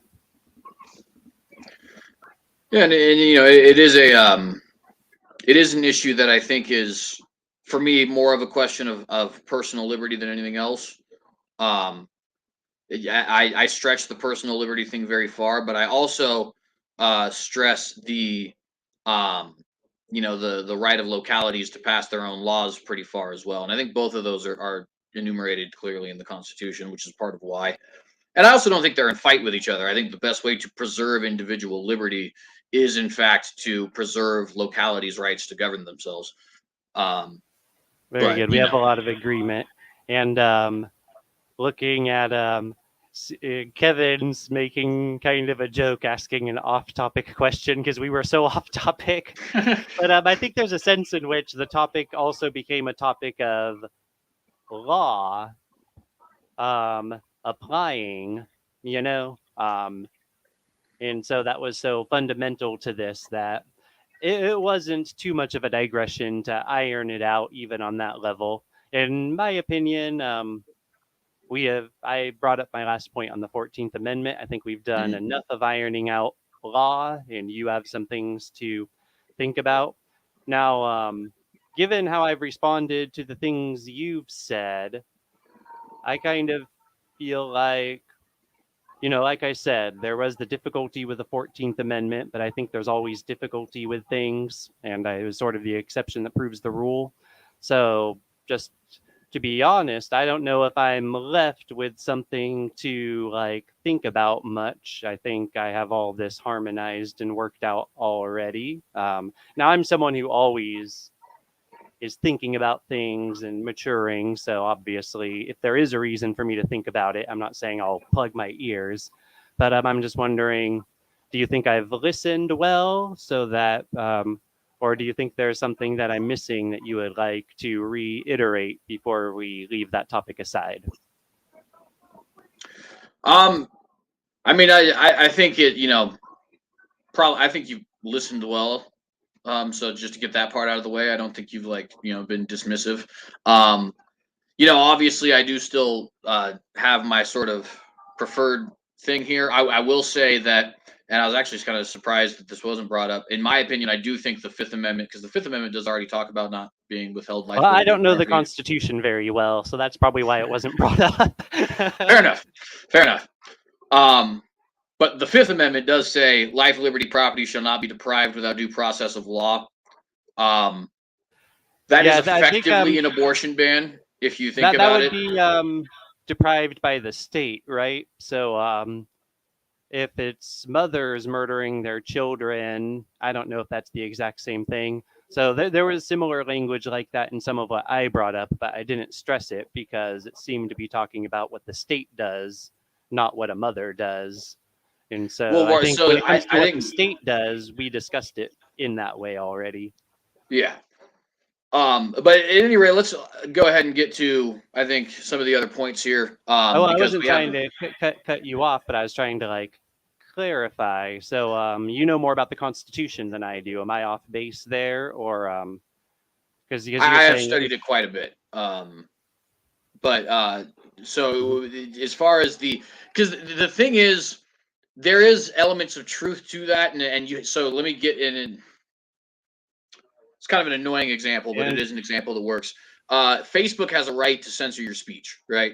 Um, Now, technically, there are protections that they have that they should not have because of the fact that they censor your speech. For example, there is platforming laws, which basically say if you are a platform allowing for free discussion of ideas, then you cannot be held responsible for any ideas spoken on your platform, including ones that are outright slanderous, libelous, disinformation, things of that nature, right? If you're curating your content, then there's argument to be made, and I think it's even correct, that you now do have responsibility for those things because you are no longer operating as a platform, you're operating as something that puts out a specific idea. But all of that does still grant you the opportunity to make that decision for yourself, whereas the state does not have that opportunity. The state can't censor your speech, period. Provided that you're not committing some sort of a crime, of course. So that argument could be made as far as depriving people of life, liberty, and property. But where the complication would arise in that instance is if the state allows individuals to deprive you of life, liberty, and property, then the federal government could make a constitutional case that the state is in fact indirectly violating your rights to life, liberty, and property, which is We why could we use the have laws word like anti-vandalism. sanctioning. Say again? The word sanctioning would clarify that point. They're sanctioning it. Yeah, exactly. And I don't think that's an unfair argument. It's kind of a workaround, right? Because to use the murder example, do you need a federal law that says murder is illegal? I don't think so. But if Maine decided to legalize murder without that federal law, the federal government could still say you have sanctioned the depriving of life and liberty to a certain group of a certain segment of the population, and or any segment of the population for that matter. It doesn't have to be, you can just legalize murder in general, right? Still be the same problem. And we do have a right to make sure. If that's what it comes to, then what's wrong with, once you figured that out, putting it in writing so that it's already ready the way it is according to the specific statute I read, not the entire code, but the specific statute that I read? Then what's wrong with putting it into writing once it's sorted out? I think there's two things. The first one is precedent.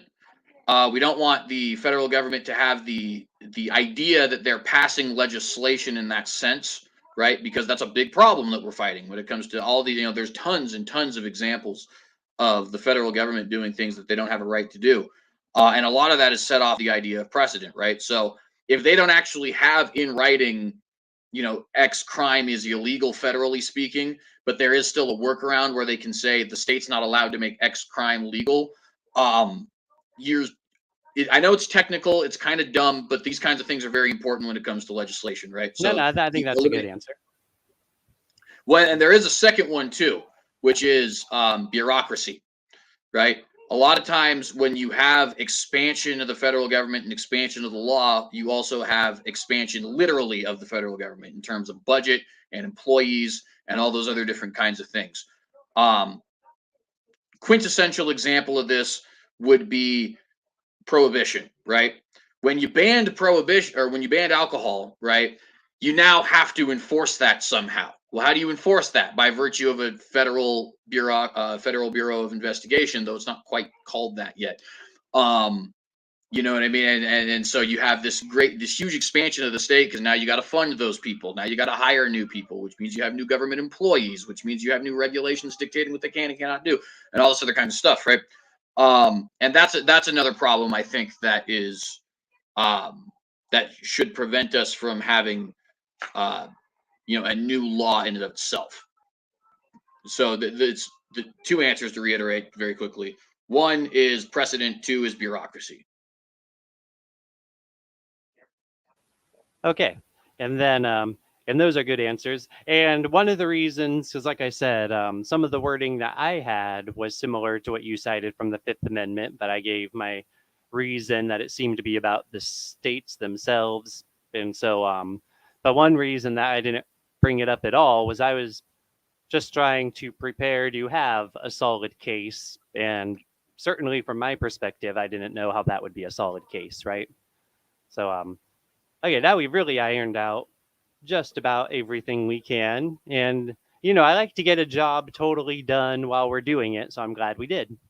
Right. That's good talk there.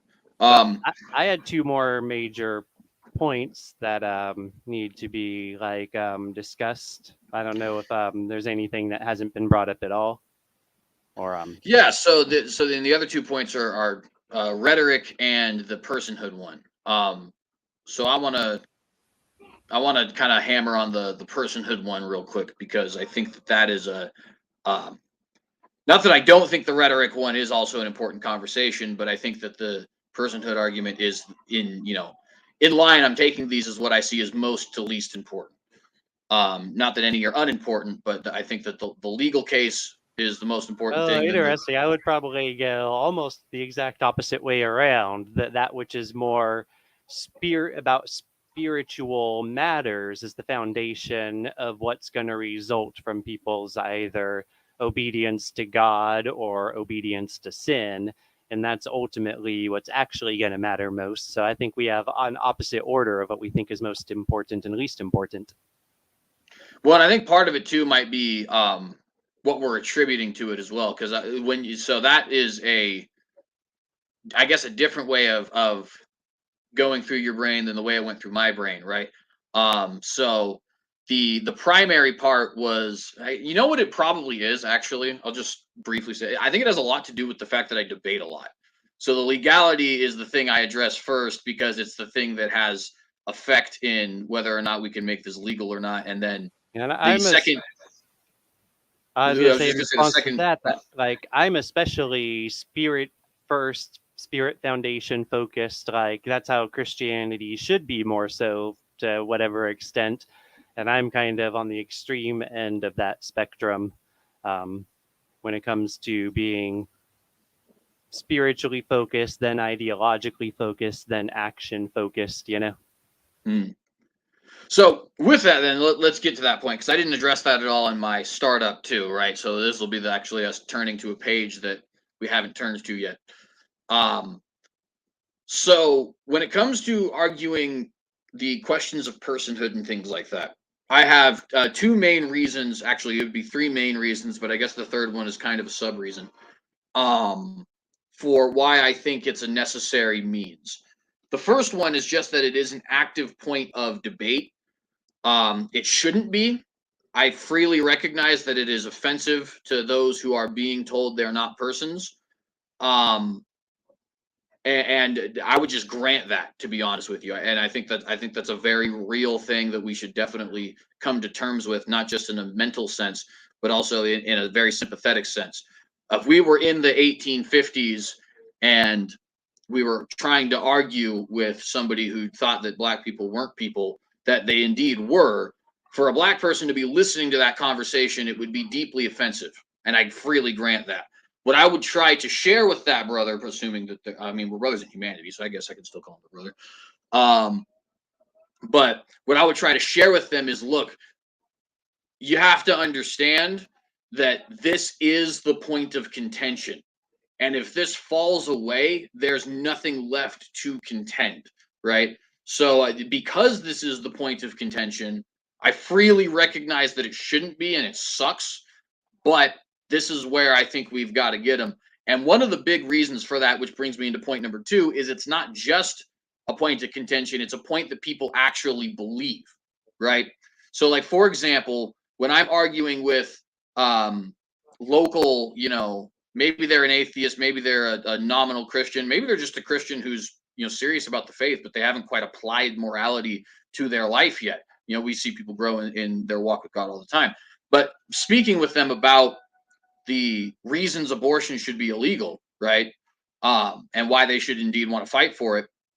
And they actually believe the stuff they're reiterating back to me, like, well, it's technically parasitic and all this other kind of stuff. So if I can articulate to them clearly why that's not the case, then I have the potential to actually have them genuinely changing and not, thinking of that as something that's legal anymore. And I've actually watched that happen, right? I've had conversations with people who were pro-choice, and we lay out the argument. My argument is relatively simple. Point number one is it is always wrong to take innocent human life, provided any reasonable alternative, whatever. Point number two, the fetus is A, human, B, innocent, C, alive, and D, there is reasonable alternatives to any problem potentially addressed, with the exception of threat to the mother's life.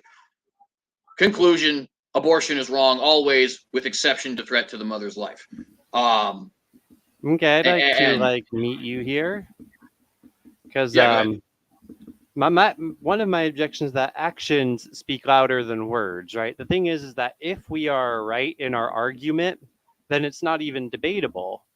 And so if we treat it like it's debatable, we're basically our actions are saying, well, wherever this argument lands, it doesn't land on our position because we're here behaving as if our own argument is false. And if even we behave as if our argument is false, even we think it's false, and we're the ones arguing for it, then that really does a lot to debate the case that it's false. And I think that's where Marxists are a lot wiser than us, and we're supposed to be wise as serpents and harmless as doves, and where we are very, very foolish to, let our actions say the opposite of our words at sometimes. Now, I do think it's possible, if you really want to reach people at a time like that, if you specify that it's not debatable, and here is why it's not debatable, then I see how it's kind of silly in the sense that you're debating it, but you are clarifying that, look, I'm condescending to you. This is not expressing that I think it's okay to debate. So I think if you are very specific to see the danger of something and to account for it and handle it properly, then there is somewhere where this can be met in the middle, so to speak, but only if you actually do it. But if you don't actually do it, then you make it look like they have a leg to stand on. Well, if the Canadian atheist had a leg to stand on it, Michael, right? Yeah, if Michael, Yeah. Canadian atheist, had a leg to stand on in that debate, just by him having a leg to stand on, your position was false. And so I think you needed to make it clear, like, I'm condescending to you here because you don't even have a leg to stand on, and there's just a little more work to be done to speak the truth into the matter. So, yeah, so there's a large deal of agreement there. And just as an example of that agreement, I'll say, like, when it comes to these issues, we'll often have arguments with people who are like, uh, they're pro-life, quote unquote, but they're not genuinely pro-life, right? And you see this manifest in numerous different ways. Like, for example, they'll have very often it's in the form of carve outs for rape and incest and things like that, right?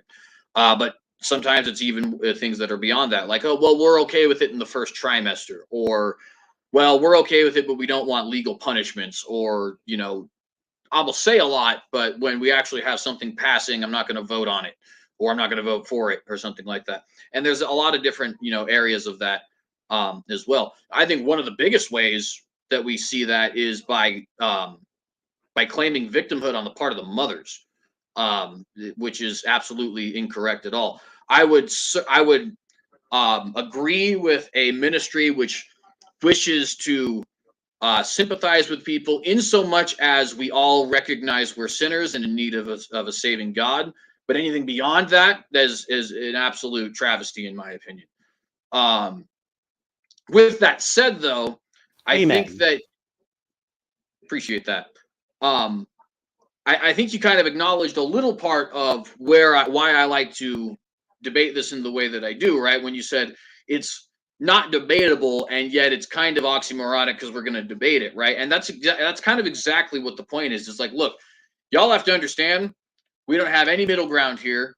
You're either right and there's literally absolutely no reason to be talking about this, or I'm right and there's absolutely no reason to be talking about this. You see what I'm saying? Because on one end, there's no reason to be talking about this because you're literally just wanting to lord yourself over other people. And on the other end, if you're right, there's no reason to be talking about this because this is outright murder and there's no reason to support that. But laying that Yeah. aside, there does still have to be a way for us to get to either end of that position. Yeah, but what And do you with think of the solution I gave, that you make it clear that you're condescending to them, and you make it clear that it should not be debatable? So, yeah, I hear what you're saying, and I might want like a direct response to what my answer was to it. yes, well, in the case of Michael, I think that that was made. I guess I would have to go back and make sure of that, but I Yeah, and felt as if I'd it have to go was. back and make sure too, because I had, I had my principle about it, and I was rather upset. So, I mean, I would have to go back and listen and see if you ever said anything like, there's no reason this should be debatable. And you know, it kind of pains me to have to condescend to the level of where you're coming from. If you ever said anything kind of like that, I'm just giving, it sounds like a specific example, but I mean for it to be generalizable. No, it is something that does need to be established because we're not, and I agree with that particular portion in of itself because we're not talking about, we're not talking about something like the legality of, pot, for example, right? Where there's like, okay, this is a dispute. We're talking Or about even murder. civil unions for man betters and woman betters. Yeah, In exactly. in that we're talking about protections, right? Important ones. Yeah, 100% right. And so that does definitely need to be, I think, firmly established. We can never debate with pro aborts in such a way that we leave any room for middle ground. Um, but with that being said, that once we've then got there, I think there we do need to make the jump to like jumping kind of into the mud, so to speak, so that you can get them out, not into it, but maybe near it, I guess is the point. You can't pull somebody from the mud if you're in the mud. But if you're outside of the mud, right there next to it, you know, dealing with the flies and all that, you can at least kind of drag them out. Um, and that's why I actually word the argument against abortion in the way I do, right? Because notice if you object to anything in that first premise of my abortion argument, um, the, the debate's not going to go very well for you if you're here for an honest pursuit of truth. And if you're not, you're just going to expose yourself in that sense. But to reiterate it, um, if we say it is always wrong to take innocent human life given any reasonable alternative, you have four ways you can potentially attack that. You can say it is not always wrong to take innocent human life, in which case, all right, cool. You've just said that terrorism and all this other kind of stuff is okay because they don't even believe you're innocent. If it's cool to take innocent human life, then it's definitely okay to take not innocent human life, right? They can try to attack the human portion, which is just scientifically illiterate. They can try to attack the innocent portion of itself, saying that the child has somehow committed a crime, which of course is just not accurate in any way, shape, or form.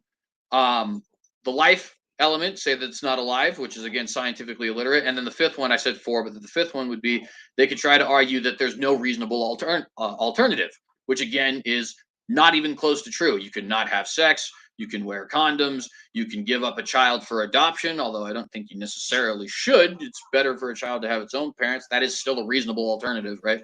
Yeah, And so and you kind of I'd like trapped to them in a box. mention on the adoption point, the way I word that is providing the child with adoptive parents. There are some Marxists out there now trying to say that the rest of the civilized, not civilized, but the first world. I don't remember what word they used when I heard it here, but they're trying to say that the rest of the developed world considers that human trafficking, and so that's how bad it's gotten out there. So I use the wording provide with parents, right? You're providing the child with parents. That's the whole point. And in that case, the woman is going to be financially taken care of and medically taken care of during the course of her pregnancy. From what I've read, there's almost 100% guarantee of those provisions being accessible in terms of providing a child with adoptive parents. That is a newborn child.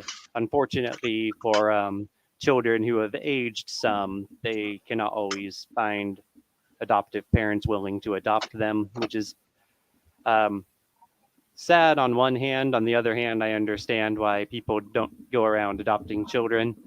But it is kind of sad that some people are so specifically, well, it's got to be a baby because I got to have what I want when there's other people who need it also. So.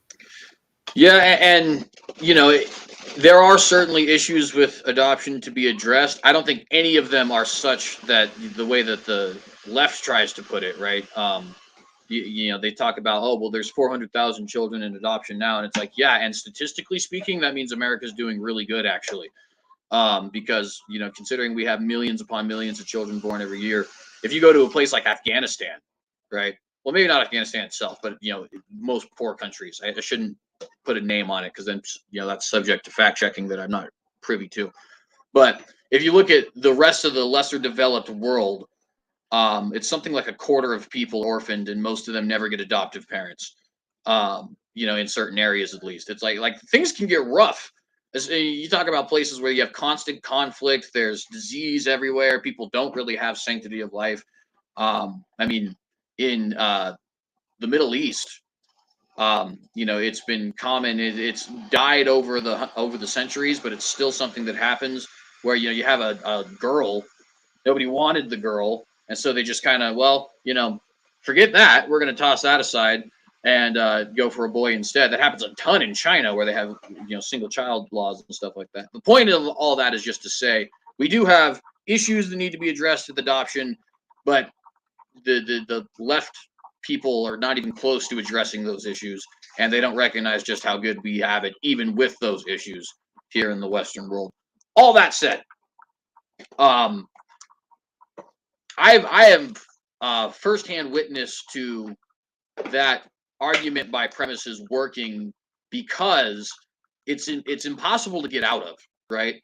And so if you find somebody who is genuinely thinking about these sorts of things, which is more people than not, and sometimes even people who aren't genuinely thinking about these things, you just kind of have forced them to.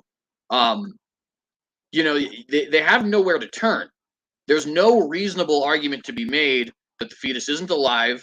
There's no reasonable argument to be made that it isn't human. There's no reasonable argument to be made that it's committed a crime. And there's no reasonable argument to be made that doing any of those sorts of things aren't, or that killing anybody who hasn't, gone through those sorts of things is wrong.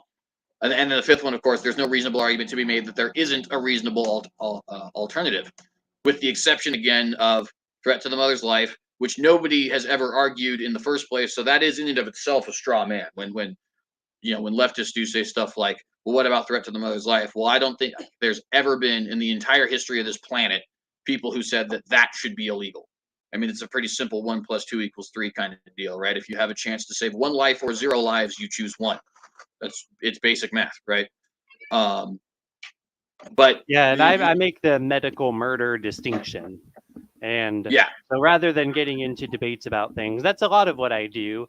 It's not that I don't even talk about them, but I talk about them in ways which are letting them know, and not it's not that I don't say it, it's just that I say it as it's not a debate, as it's just a blatant fact, and I don't even care if they have an argument against it because it's a blatant fact and there's no debate.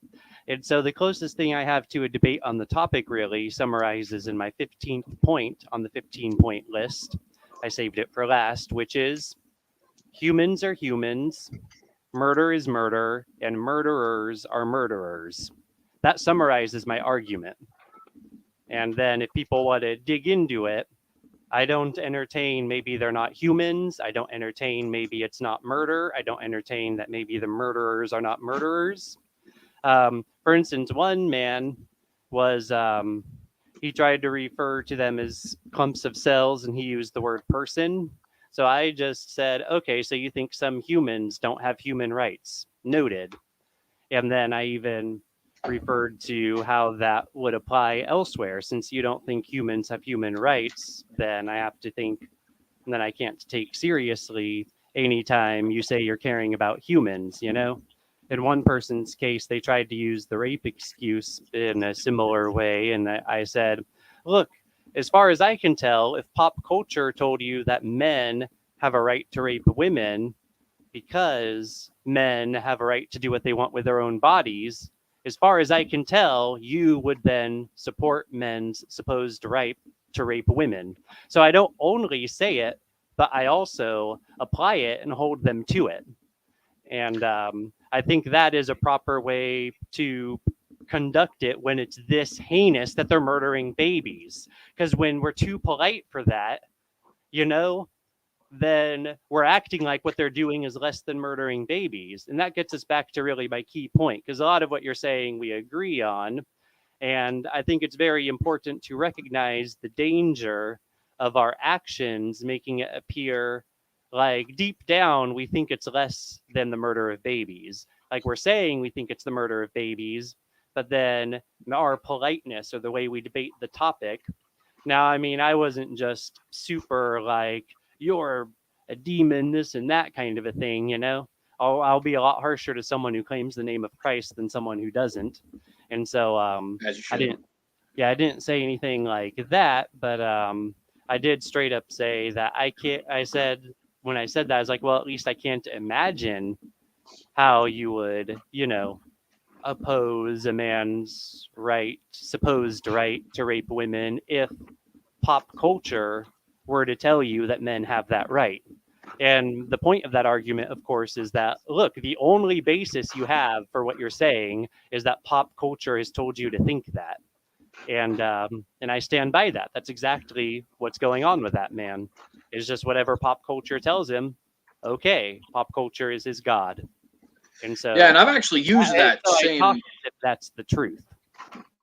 Yeah, and I've actually used that same argument as well because it is not only is it true, but on top of that, if somebody is being genuine, they'll quickly realize that the same reasons, literally word for word, the same reasons rape is a crime, abortion is also a crime, morally speaking, at least. So it really does kind of, grab people by the throat in an ideological way.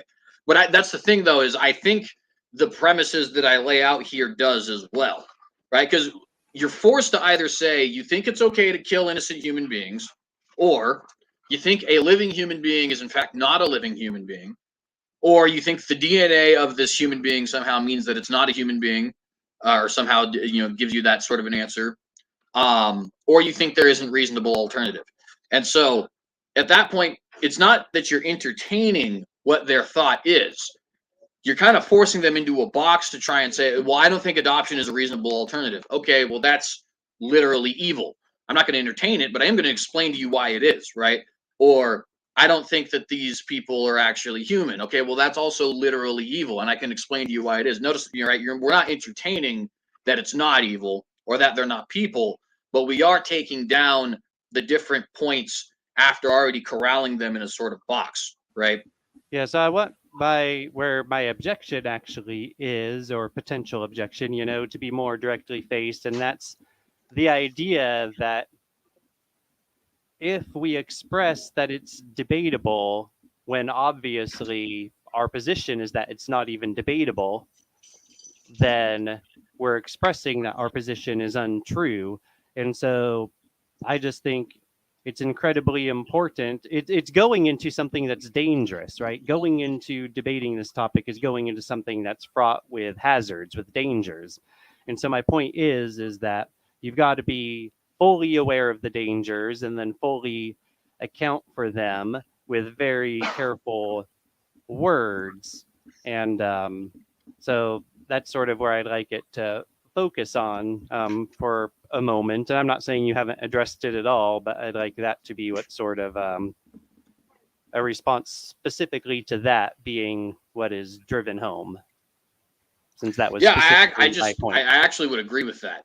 I think that it does need to be noted that when we debate it, it's not debated the same way other things are debated, right? Yeah, so now Um, I need to watch the live stream more carefully and offer constructive criticism this time around. well, and here's what I will say too with that, because being that I do agree with that, you do have a genuine objection to be made if indeed that did not come out in the conversation, right? Which it may not have. I'm not here to claim myself perfect or Yeah, I anything. cut out a tiny bit. Um, I think you said, if indeed that's not what you did in the conversation. yeah, exactly, And I was exactly. just repeating it for the Um, audience.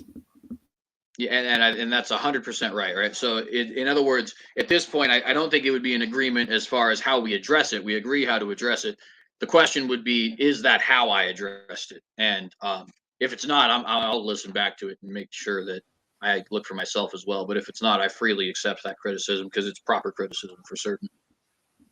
Yeah, and I'm so, I think I'm a good second pair of eyes on that. So I really should watch it again now that you and I have come to this understanding. So then there is a tangential point to this that's less about you and me specifically, but I think we should address. It's not the other point; it's still on this point, and that's that I think that we need all sorts of people out there representing the reality of it, right? So we need people who are so fed up that they will not debate it. They will not do what CJ does because it's just so horrible and disgusting and evil and Right. harmful and unbearable. And if it wasn't for Jesus Christ, I'd have to be apathetic to it because how could I ever bear such a burden in its truth without the peace that he gives, knowing that I can trust him? It's just so bad. No way will I debate it. we need the CJs, and we need the other angry guy who refuses to be the CJ also, because that's what it takes to express the full truth in societal terms. Would you agree with that? 100%. In fact, Okay. not only would I be 100%, but I think that, we call it in pop culture good cop, bad cop, right? But that's dishonest. The way the good cop, bad cop thing is working is dishonest. But there's a real version of good cop, bad cop that I think is 100% right, There's a because it's two different parallel. things, right? We need people to, and you could even use the analogy of two pastors in a church, right? You do need a pastor in the church who is very good at letting people understand that forgiveness is for all, that even if you have fallen, that there is atonement on the cross, right? I mean, and that's an important thing. That is one of the fundamental things. You also need a pastor, though, who's letting you know, hey, you guys out here in the pews who are sitting up here and partying your life away and all this other kind of stuff, you're not living a Christian life. That's sinful. It's evil, right? And very often it's difficult for one guy to be both of those guys. So if you had both of those pastors in the same church, you'd have a very spiritually mature church. I think the same thing applies here. There needs to be people who address the pro-choicers in such a way that they are seeing the light kind of manifest if the Holy Spirit decides to give them that, right, and come to our side. And there also needs to be people who are sitting there saying, look, if John Brown did what John Brown did in 2022, I'd literally want him pardoned. You know what I mean? And I think both of those Wait, am I operate supposed as to know though. who John Brown is? I'm sorry, I don't watch news. I don't even get much time to watch your news. So Oh no, that's fine. John Brown's actually he's a historical figure, abolitionist from the 1850s and 60s. He attacked Harper's Ferry with the intention of having a slave revolt, and he failed tremendously because he was kind of an idiot. But um, he's been a hero to a lot of people because he decided to take up arms for the right of slaves. And what my point is just to say, like, hypothetically speaking, if somebody were to do that for the right of the unborn, that it's not like they would have committed a moral crime there, right? Which is sort of similar to how you had worded it, where you said, if it wasn't for Christ, I'd have to be completely apathetic. It's the same thing. Well, if it wasn't for Christ, I'd have to be straight up revolting. Um, and yeah, I think it operates really as the right and left hook of the same fighter. So I completely agree with your sentiment there.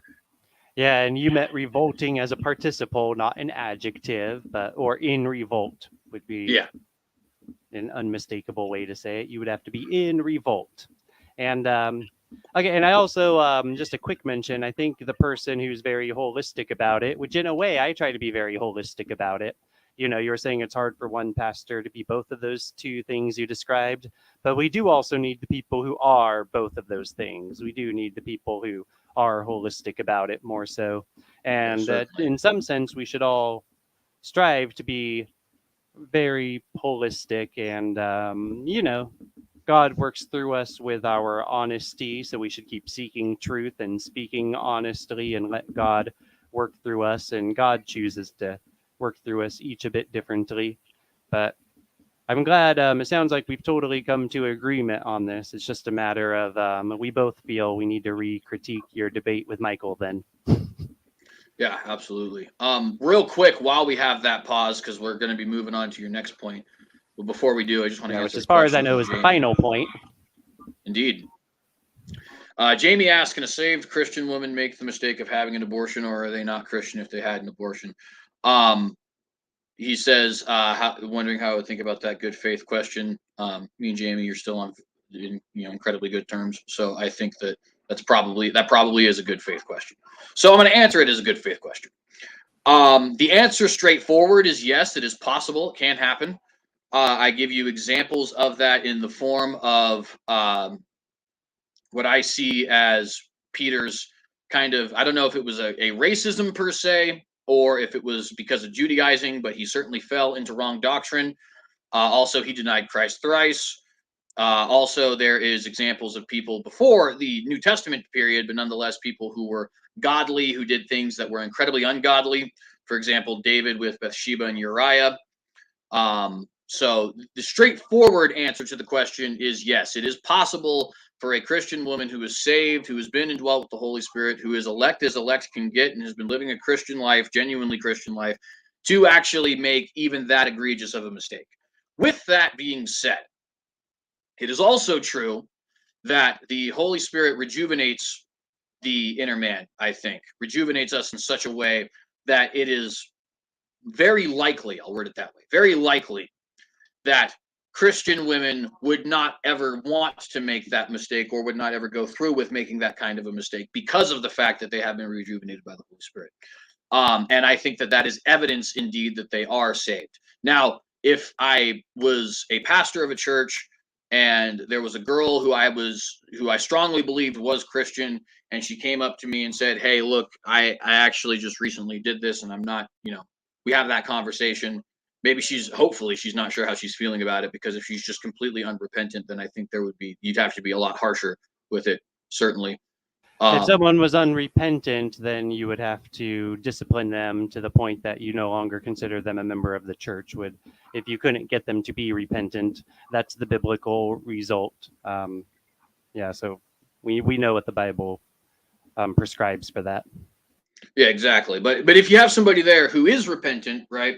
And sometimes or even somebody someone is cast out of the church as an unbeliever, even though they're a believer, because the Bible has us do church discipline in a certain way, and we don't know the heart like God does. And so just because we have to have a verdict that it seems to us they're an unbeliever, or even if they're a believer, we really must apply discipline, that's not the final verdict. That's just how we are prescribed to handle things as the church. Exactly. And by the way, I'll even give the olive branch to the potential woman of there is sometimes a semi-gray area where, because we're human, and she of course is one of us being human, because we're human, it is possible for us to be simultaneously repentant and unrepentant, right? I think you typically see this with addictions, but it very often can happen when somebody's done something egregious, where they really are genuinely repentant, and yet they're constantly kind of falling back to that position of, oh, you know what? This person did this, that, and the third.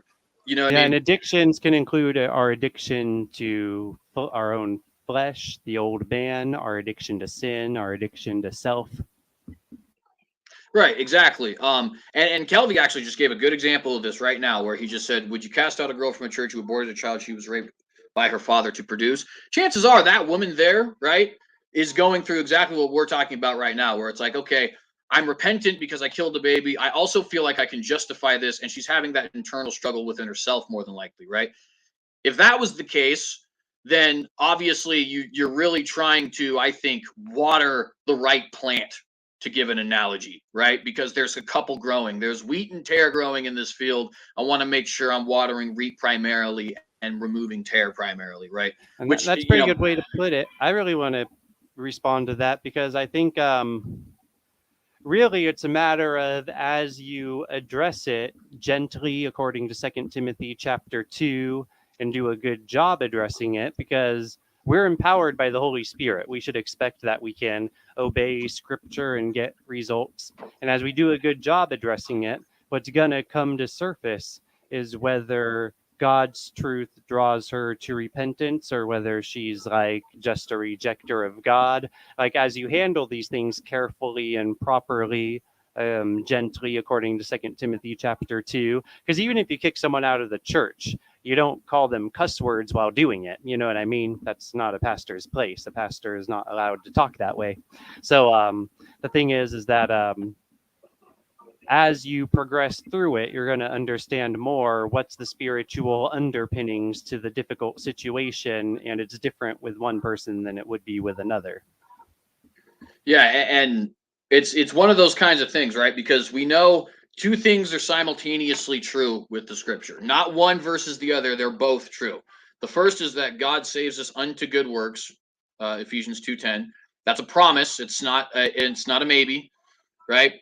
And in a way, I know Jamie is SDA, whereas me and Nick are both Reformed, but in a way we come to similar views, not identical, but similar views on the law, because of our shared agreement of that fact that God changes us, right? But it's also true that Christians sin. Sometimes they sin vilely, and the sacrifice that Christ gave is just as applicable. Now, if you live in constant unrepentant sin, then it's possible that you're not saved, right? That's not for me to necessarily determine. Of course, that's for, that's between you and God, but that it is something that is, what's the famous saying? I'm not a betting man, but if I was, I wouldn't bet on you, kind of thing, right? And I think pastors who do a really good job of explaining that. Well, I won't name multiple. One that I think is really good at it is John MacArthur. I've recently become a big J Mac fan. I wasn't always, but at any rate, I do want to respond to Kelvy mentioned that sometimes must wait for the tide to get lower. Emotions will drown out the still small voice of the spirit. I think those two sayings are, and there's another one about emotions. And I just think that my answer to that is actually when it comes to that we are empowered by the Spirit, and that God does give us good instructions and prescriptions, and we can go through what God tells us to do and trust that it's going to get us to results. And so I don't really think it's something where you're like, oh yeah, we're not going to talk about that yet because you're too emotional so far. What it is, the man of God is to be perfect unto good works. And so it's like the pastor's job is to handle it exactly right according to scripture. I think we have way too low of standards for pastors. Like we take the essentials and we act like it's okay for pastors to teach falsely on things that are non-essential. The essentials is for whether or not you might believe the gospel and be saved. It's not for whether or not you might be qualified to teach. Teachers are to teach the true doctrine. And if we had that expectation of standards, then where we're not sure what's true doctrine, we would do a much better job of working together to become sure. And that's really what we should be doing. We should start by having the higher expectations. And then when that makes hard disagreements, then, oh man, Jamie, we're really not on that sort of debate.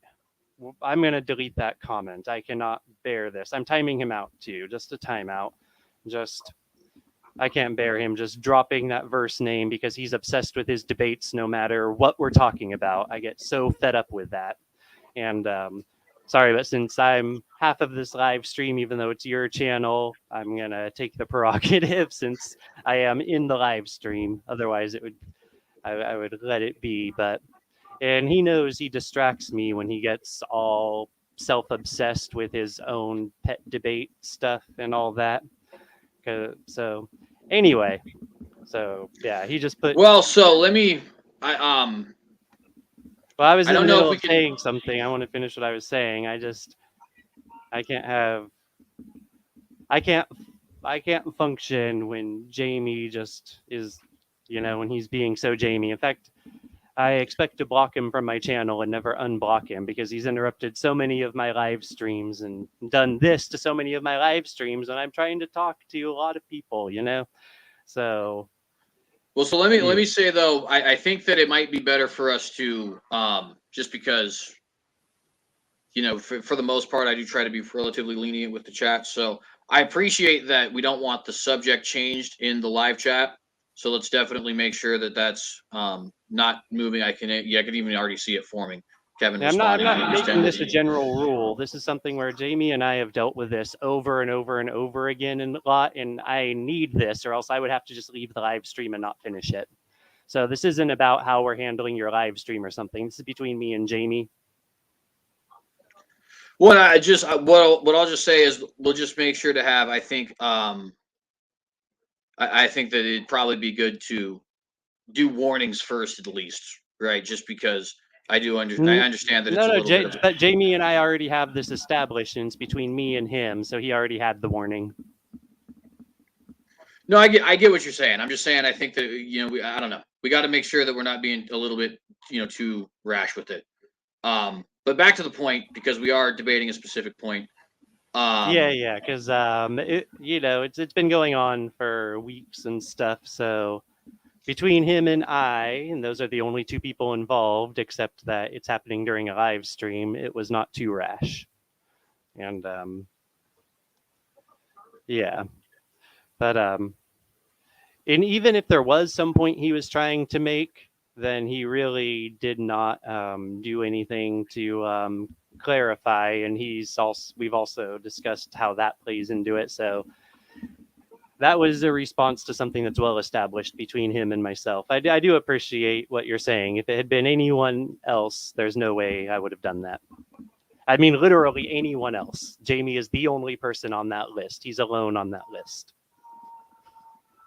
So I apologize that it's not what you wanted for your channel, but like I said, I would have had to leave otherwise, and we're not done. Well, and so to reiterate the answer, by the way, the answer was yes, it's possible. Yes, the Holy Spirit does sanctify us in such a way that is evidence that unrepentant sin is evidence of non-salvation. And we obviously had a lot to say about pastors and what they can or can't do. So, yeah, and if Jamie had said like I disagree because of Hebrews 10:26, then I would have responded very differently. But just dropping the words Hebrews 10:26 and then like we're gonna deal with it or something, and like that just doesn't work. Because I don't mind him saying that he disagrees, but that's not what he said, And it'd be different too if what he was doing was back towards the infanticide topic, but it's more towards the theological topic. So yeah, we're just because we're willing to go off track, not off track, but tangential doesn't mean now let's totally go off track and change the live stream entirely. So but anyway, I don't know. I mean, now that I figured out what he means by it, I see why people think I shouldn't have timed him out. But like, I'm here trying to do something, and he already knows that that's extremely inconsiderate to me. We've been through this over and over, and then he just did it anyway. And but yeah, that's the point. Is that so we agree on that. Well, I think we've cleared it up enough as far as we agree on soteriology, on doctrine, on handling it church discipline wise. I talked about the different standards for other pastors. That was a bit tangential. So now, okay, we wrapped everything up. Good. There was one point of disagreement that it's off topic, but because the Bible is so important to me, I don't want to debate it. I just want to mention I disagree with CJ on one point of what he said, which I don't think that Peter had false doctrine in that incident. I think because of fear of man, he gave a false example and was a bad example. And that's how I read that section of the book of Acts. Yeah, we've actually, by the way, I'm not going to respond to it because we've actually talked about that before. So if anybody wants to see me and Nick talk about that, that actually exists on, I think, Graham's channel. Was it Graham's channel? I don't remember it. Yeah, I believe I was remember. speaking to you. Yeah, it was Graham's channel because you, Graham, and Kevin were all there. So yeah, if you guys want to see us talk more about that, you can actually skedaddle on out of here if you'd like. Not that I'm saying leave. I'm just letting you guys know. Well, it'd probably be very hard to dig up, so maybe not. You can try to find it there. But anyway, yeah, I just yeah. So CJ and I have no need to debate it. But he said what he thinks, and I said what I think, and we both feel good that we have said what we think, and that's all we need. Right? I think we agree there. Yeah, we're good on that. So let's move on to this last point, which was about rhetoric. Yeah, that rhetoric matters. So we already addressed that a lot when we said all types of people are needed or whatever, but the fact that rhetoric matters, specifically that the word, where we definitely agreed. Well, I don't know if you want to address the topic of rhetoric mattering. I think that's simple and we agree, and we could just set that aside probably. I think what we might want to dig into more is that I said that by using the word abortion, we're saying something that's not true because we don't actually oppose the premature ending of a pregnancy. What we oppose is that someone is murdered in the process. And so it's a matter of we both agreed we should be consistent with our ideological consistency. And I don't think the word abortion qualifies. So whatever you think you should discuss is fine. I just wanted to let you know what I think about how we should probably frame it up. But not to tell you how to frame it up, just to, Yeah. So there's 2 points of this on this that I would say. The first one is before my initial response. I do sympathize. Not this channel, but the other channel. One of the big points is that I try to openly and definitively declare myself a fundamentalist, because everybody thinks that's a bad word, and it's not a bad word. I mean, definitionally speaking, it's basically somebody who takes their religion seriously. You know what I mean? Like, I don't mean to be rude to other people, but that is essentially what it says. It's strict interpretation and adherence to the fundamentals of a given ideology. There's nothing wrong with being a fundamentalist. There's a reason why people often considered those we look at with a lot of respect, like, you know, C.S. Lewis and James White and stuff like that. People constantly accuse them of being fundamentalists, and they would deny it, and they'd have their reasons for denying it, and they're basically wrong. Although, obviously, I think with both of those people, there is issues to be brought up. The I point is think just to say, though. this is sorry to push back, but I'm learning that there is a historical movement called fundamentalism. We could say Yeah, with a capital F, and yeah. so that might be a semantic confusion on the matter. Well, so it is and it isn't. It is in the sense that that movement exists, And and they had a I need to certain use line the of restroom. I'm doctrines. gonna listen on my cell phone, but so if you're able to like Mhm. say what you have about this and then what you have about what we were talking, carry the stream. I'll be back, and I'll be Yeah, listening. absolutely. So the fundamentalist doctrine with the capital F is a response to modernism and progressivism in modern society, as well as a response to the weakening of certain doctrines. And so, what the fundamentalist movement was is it was a group of lowercase f fundamentalist Protestant Reformed men, specifically Reformed, which I love. I absolutely adore that, because the IFB hates Reformed people, and they try to use the word fundamentalist like they're carrying the torch, as if every single one of the fundamentalists wasn't Reformed. But I digress.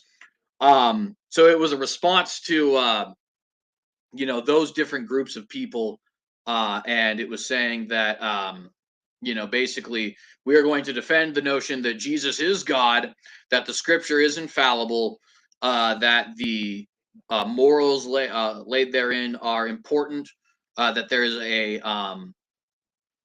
is a coming second coming, right? All these other sorts of things, and so both in the capital F and in the lowercase f sense, I actually very much own the title of fundamentalist, and I think there's nothing wrong with it.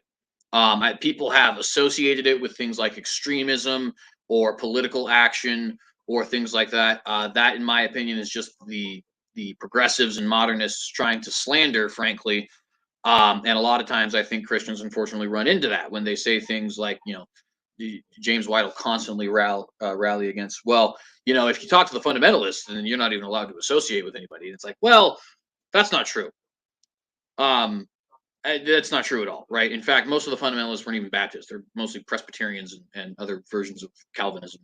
But anyways, and that's the reason I go on that whole tangent, is just to say I sympathize with this idea of, hey, words have meaning and we shouldn't just let people win, right? I don't think we should let people win on the fundamentalism issue. I think that fundamentalism is a positive word. It's a good adjective. I associate with that word. If people want to know what I am, I'm a fundamentalist Protestant, right? Specifically Reformed, but nonetheless. So I have a lot of sympathy and agreement with it in that sense. Now, where I have disagreement is there is a point when the war is lost, right? On that regard, I think we've reached that on abortion, because if you actually look at dictionary definition of abortion, it is defined as the deliberate termination of a pregnancy. In other words, the sort of strict literal definition, it's just not there anymore. And it's kind of similar to, when we see issues of, like, for example, minister, right? Back in the day, ministering would just be basically any work in regards to the gospel. It could just be being a servant or a helper, right? Whereas today, nobody is confused about what the definition is, but none of them use that definition, right? In other words, minister is one of those people who hangs out in the clergy, or who is a member of the clergy, right? And they are ministering, certainly in the old sense of the word, but that's how we all use the word these days. And sometimes I think it is possible to run into that problem.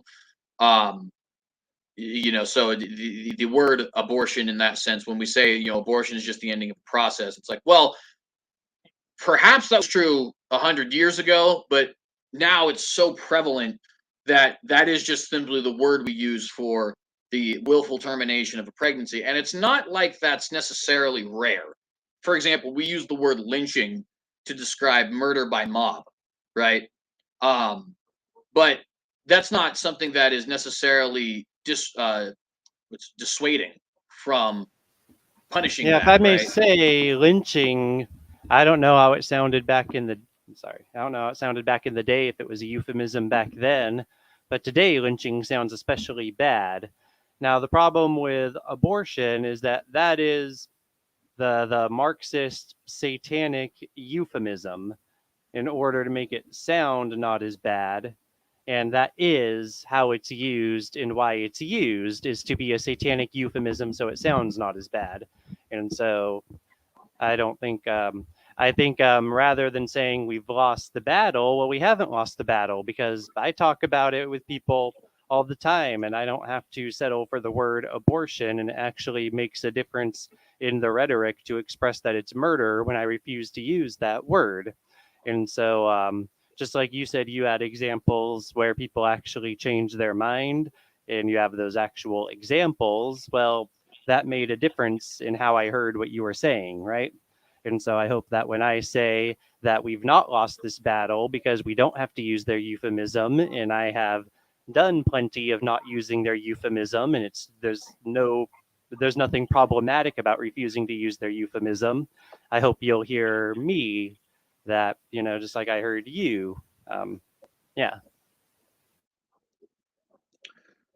Well, and I mean, that is, I guess that is actually a point to consider. Because if it's working, I guess, then that would go to, I think, kind of what I was talking about with the fundamentalist issue too, right? Where you're actually seeing people reclaim the word because of what you're doing.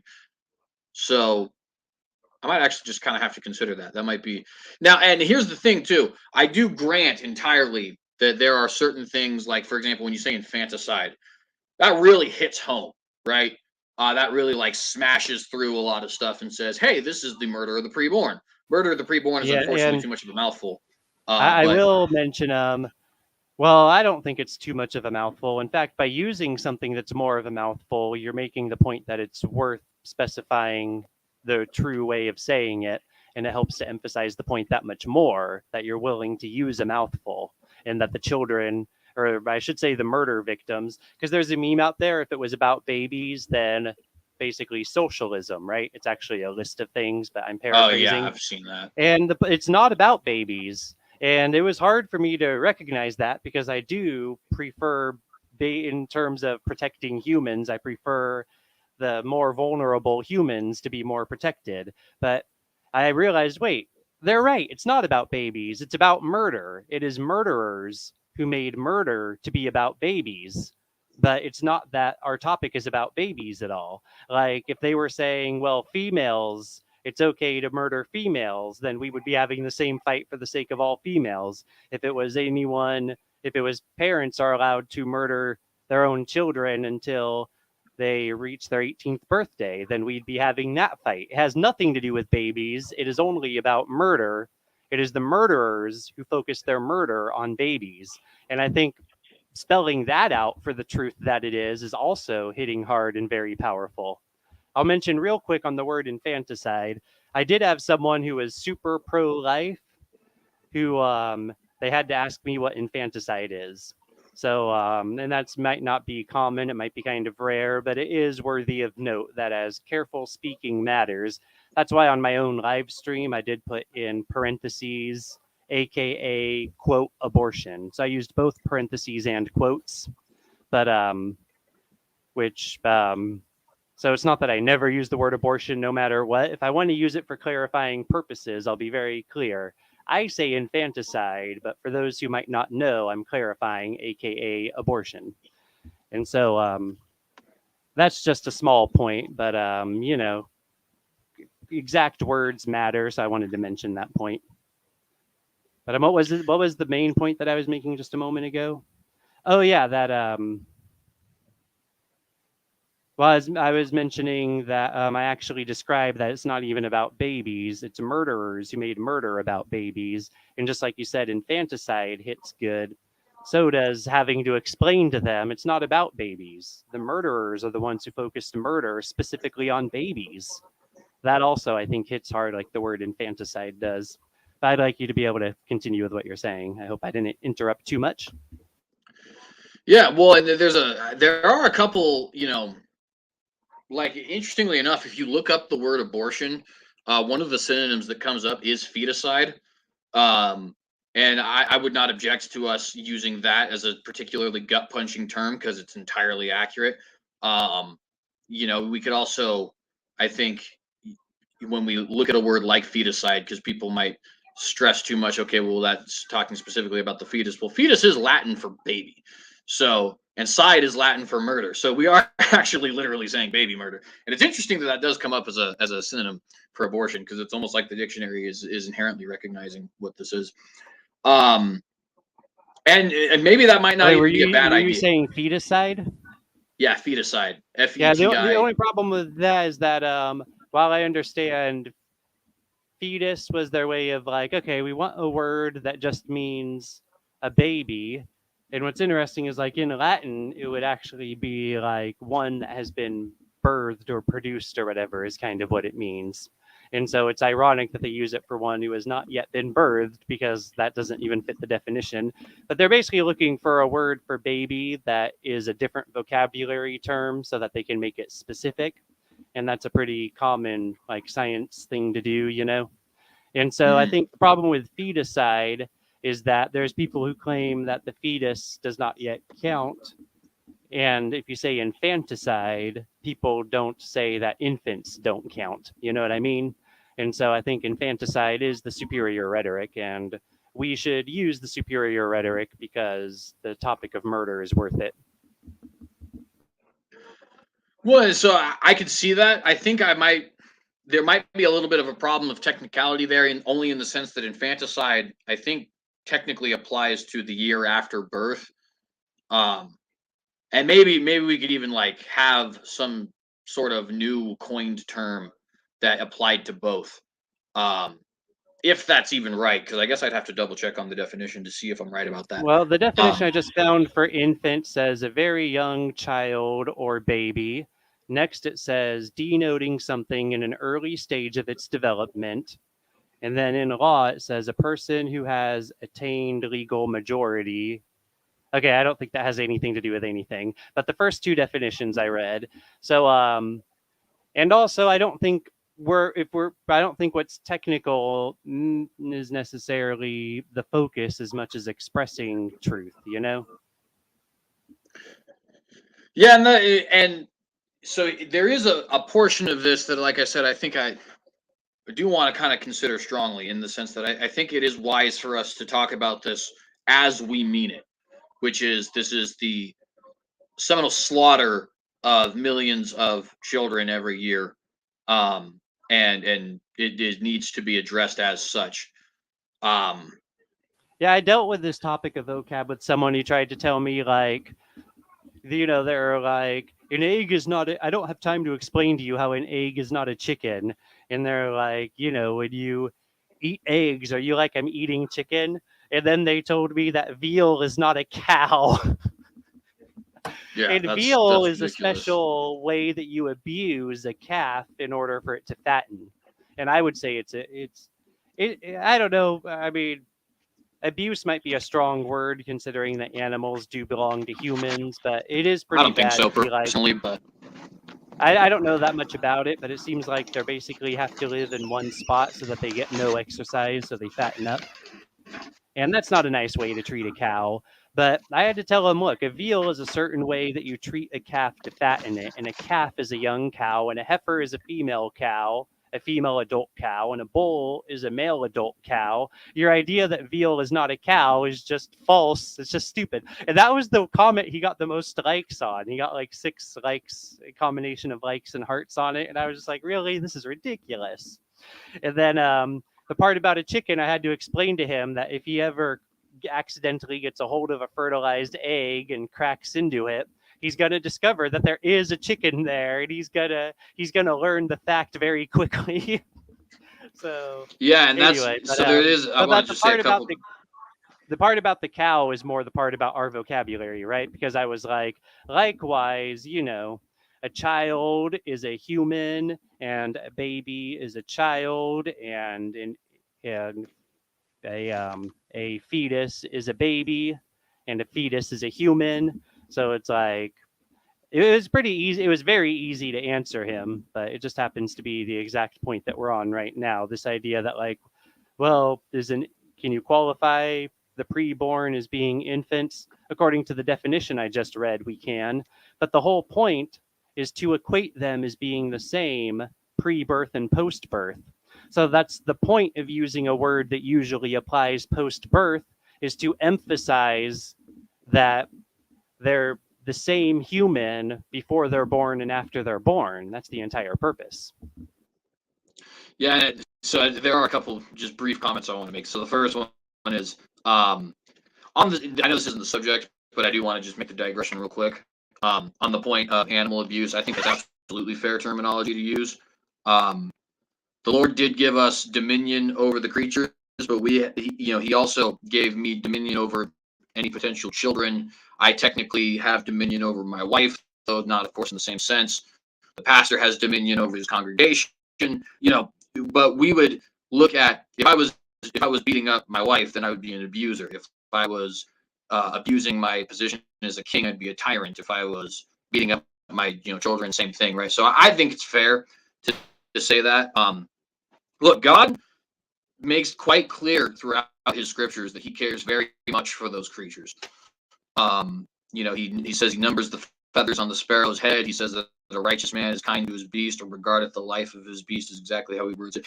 He even introduced them all to Adam as potential helpmeet.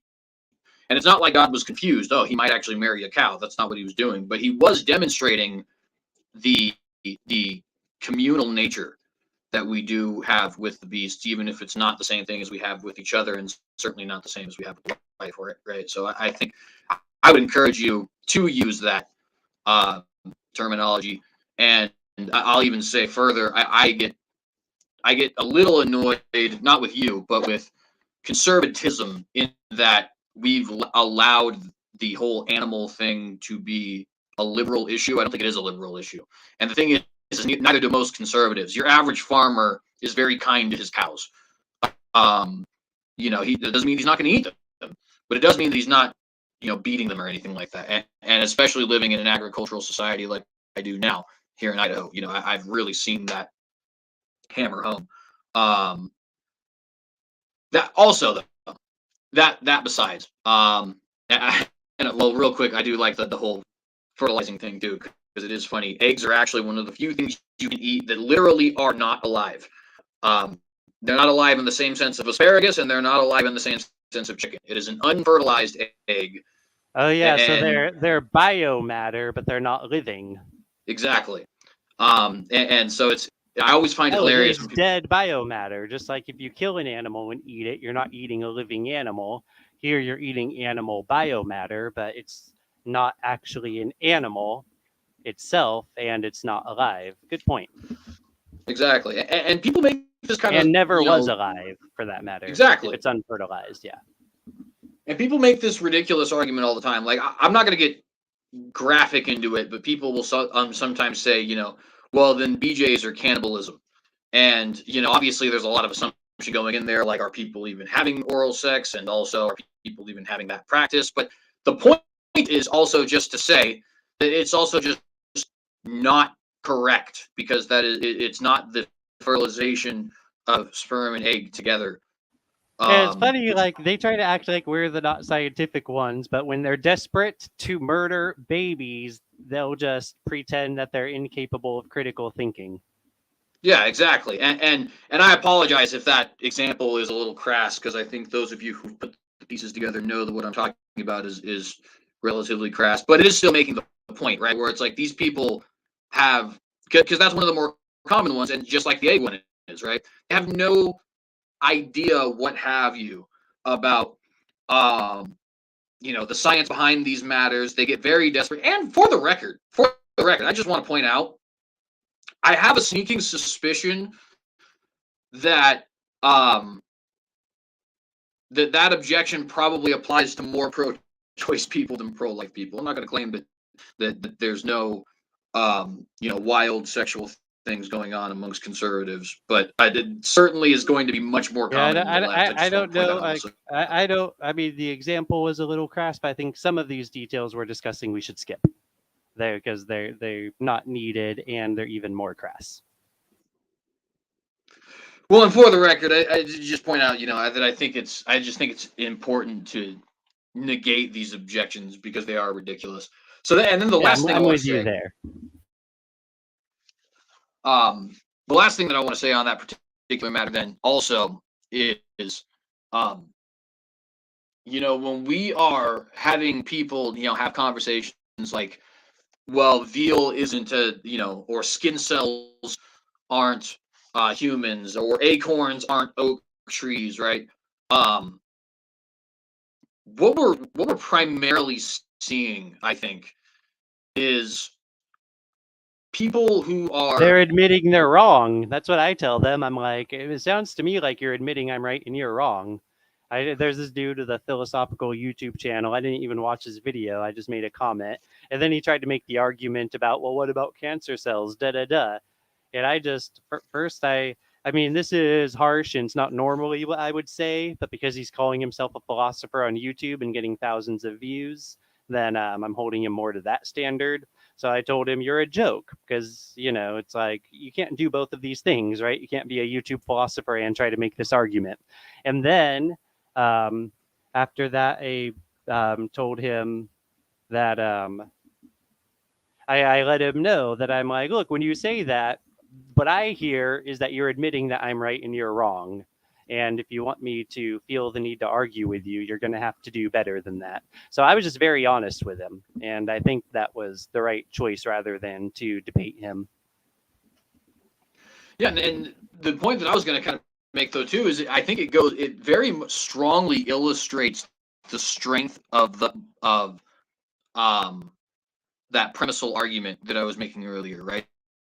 Because when you make the argument, look, it is wrong to always, or it is always wrong to take innocent human life provided any reasonable alternative, deliberately, of course. Although it's wrong to do it indeliberately as well. It's just not necessarily the same as murder. It's manslaughter at that point. Regardless, point being, it's wrong to do that. Second premise: the human, or excuse me, the fetus is human, is alive, is innocent, and you have reasonable alternative. Conclusion: abortion is wrong. The only examples you have where people can actually try to wiggle out of that are exactly what we're talking about, right? Absolute absurdity.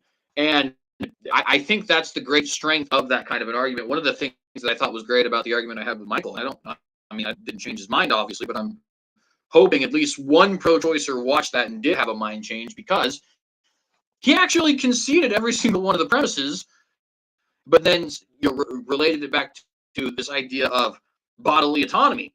And at that point, it's exactly right. It's the same thing of, this is absolutely absurd. You've granted that it's always wrong to take innocent human life, but we have this idea that somehow this innocent human life is, not going to be. I don't even know what the argument is at that point. You just have to reiterate it. And I would almost compare it to property rights. Um, I don't have a right to just, drag somebody onto my property and shoot them. Well, Um, may I say, when I talk about it, we should specify that it's not debatable. That puts you in a powerful position if you did use very specific words that's not debatable, because then you can say, well, I think that shows how you're proving that it's not even debatable because my bodily autonomy doesn't allow me to murder anyone. And it's not the child that chose to risk a child coming into being. It's the very same mother that's choosing to kill the child that chose to risk it, you know? And I know there's an exception, but we've discussed that earlier. Well, we don't need to discuss that here for the purpose of our live stream, the rape objection. Yeah, and for the record, I actually did say in that same conversation, just to briefly address the rape thing. I don't believe in abortion for purposes of rape, but I would support, against my conservative wishes, I would support a kind of all expenses paid pregnancy if it meant that people would be more willing to pass no exception abortion bans. So, in other words, if somebody put forward a bill that said, I want abortion banned, only exception is threat to the mother's life, no other exemptions, whatever. And somebody else said, I will agree to that if we would be willing to have some sort of um, a health care specifically for women who have been raped so that they don't actually have to be financially destroyed or mentally destroyed or anything like that because of this You know, pregnancy. in I terms grant of that. in terms of reconciling crime, I don't even think reconciling crime is outside of government purview, and that could be part of reconciling the fact that crime happened, because that really is the answer. Like, yeah, crime has tragic results and atrocious results, but one atrocious crime does not then permit another atrocious crime. No one here is Exactly. saying that we're able to prevent all atrocious crimes and all atrocious results.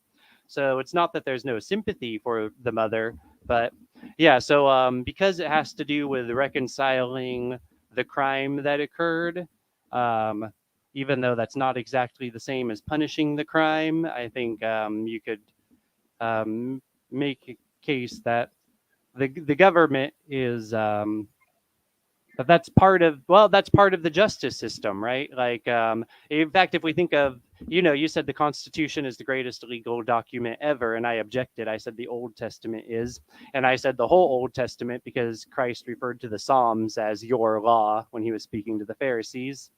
But I don't want to get into a debate about which part of the Old Testament is law or not. But my point is that God's law is the greatest legal document ever made, and it's more about restitution, right?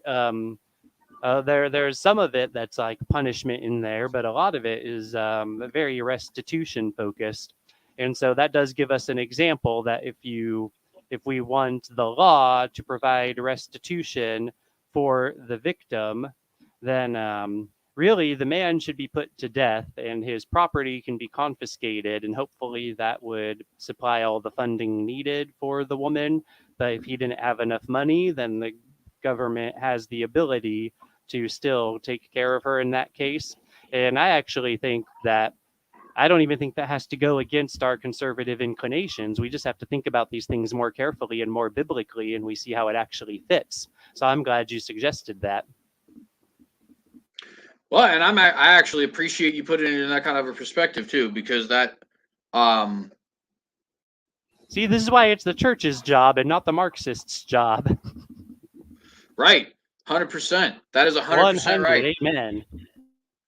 Um, and yeah, and I think that obviously in the case of most different examples of well, this different like what do you call? I guess I don't even want to call that. I actually like the way you put because it's not welfare at that point. It is restitution. It is the government basically wronging or righting, excuse me, as much as they possibly can, a wrong that has been had. And by the way, for the record, while the court is currently overturning precedents here, such as the one they overturned Roe v. Wade, I know everybody thinks Bremerton also did, but it didn't.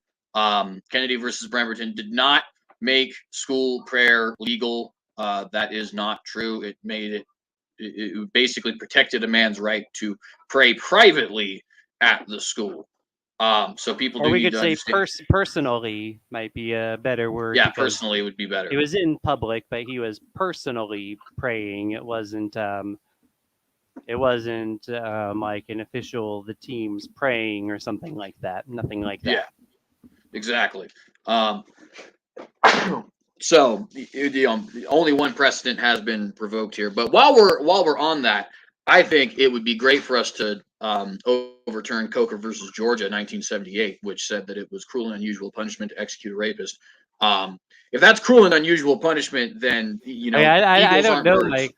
I'm sorry to interrupt you. That really hit me. I don't know my case laws very well, but I wasn't aware that there's some kind of official ruling that's so absurd. Yeah, Like all of it, a hundred like percent. I get that we have bodily cravings, but like to get to the point that you're raping someone, you've gone down such a path of indulging your evil over and over that the sympathy is like you said, it's just the sympathy that we're all sinners, but it's not the kind of sympathy that somehow like because I understand bodily urges exist, I just can't bear to give you the death penalty.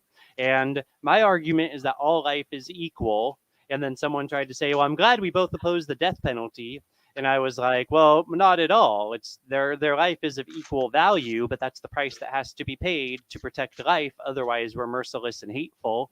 And then I also told him, and actually, we both approve of the death penalty. I approve of it for murderers, rapists, and child molesters, and you approve of it for anyone who has the audacity to be conceived by a murderous mother. Yeah, and by the way, while we're on this point, I want to just say because um, I appreciate that you were not aware of this because that allows me to explain it to the audience. So, 1978, Coker versus Georgia was a Supreme Court ruling that said it was cruel and unusual punishment to execute a rapist. Now, the funny thing about this, funny not in a ha ha sense, but in an ironic sense, is that 8 of the 9 justices who ruled in that case also ruled in Roe v. Wade. And the only dissenting opinion in both cases is the same guy. So it kind of gives you an idea of how absolutely depraved the court was at that time. Do you know It his actually, name? I think it was. Ooh, that's a good question. Let me look it up again. Um, Yeah, he did. I mean, he deserves to be remembered that he was. We don't know how good he was, but at least he was an exception to that level of depravity that was going on. yeah, 100%. Rehnquist, Rehnquist. Um, Okay, not that I'll remember, but we're speaking publicly. It's good to mention it. yeah, William Rehnquist was his name, and yeah, he's the only. Well, no, so I guess there was a secondary dissent, but it's a very weak dissent from another person in Roe v. Wade. It's actually one of those dissents where it's like, I agree with the general flavor of this, but I have a few different points of. We just saw the same No, thing no, in this recent case. it's you agree with the end result, but not how they got to it. So it's not Yeah, really a dissenting at all. I mean, you're only dissenting with the reasoning, but you're not dissenting with the ruling. exactly. So, yeah, anyone who's agreeing with the same ruling, I don't even know what their reasoning was, but they don't deserve the credit of someone who actually said, "What are you guys talking about? This is wrong." Yeah, exactly. Um, What's the and word for it? There's con- uh, con- confirming, or is that the one word? And then there's dissenting, and then there's the word for the guy in the middle. I already forgot it, even though I just read it like yesterday or the day before. yeah, I actually have it right here. It's oh no, I guess concurring is Yeah, huh. concurring is the one. That's the middle one. I'm Well, pretty and so sure. I just looked up, just for the record, I just looked up Planned Parenthood v. Casey as well, which was 1992, and as it turns out, Rehnquist was a dissenter on that one as well. So he did have. It looks like he has a pretty long-standing record of having a brain and a moral conscience as well. I would like to point out though, this actually gets worse. Um, there is another case, Kennedy v. Louisiana from 2008, that said the self same thing about pedophilia. So it is also not constitutionally legal, according to the court, to execute pedophiles in this country as of that ruling. CJ, there's And only so much I can take yeah, in one time. Hold on, give me a moment. Give me a moment. Oh, I'm furious. I'm acting so much less furious than I am. Everyone should know that. Like, And it is serious there's because very I'm few not things I'm that not make making me that up. angry. I mean, I could get myself in trouble throwing another coffee mug and accidentally hurting someone that made me so angry. You know? I mean, ugh. Well, and the reason I bring that up is because people need to understand when we're talking about we need to repeal these sorts of things. There's a lot of work to be done. People aren't talking about all the work that needs to be done. There's a lot of work that needs to be done, and it's not just the murder of the preborn. It is also in what the state has sanctioned because of the evil court systems that we have at the moment. And so, hopefully, we'll see those kinds of things repealed also in the very near future. Yeah, and I mean, While we're I understand that like the topic of the whole live stream is just as bad as these other topics, but perhaps in some sense a little bit worse even. But it's just like the difference is I've had time to accept what I already know about, and this just that really really hit me. I wasn't ready for that. Well, and it's also too part of the reason that you have a reaction like that is because, in a way, the subject of the live stream is better in the sense that people are actually having a problem with it. But when's the last time you heard a Yeah. politician even reference Coker v. Georgia? Right? You haven't. Nobody does. We just have let that be the law, even though it's not the law, even though there's nothing in the cruel and unusual punishment clause that says that executions are not warranted in these cases.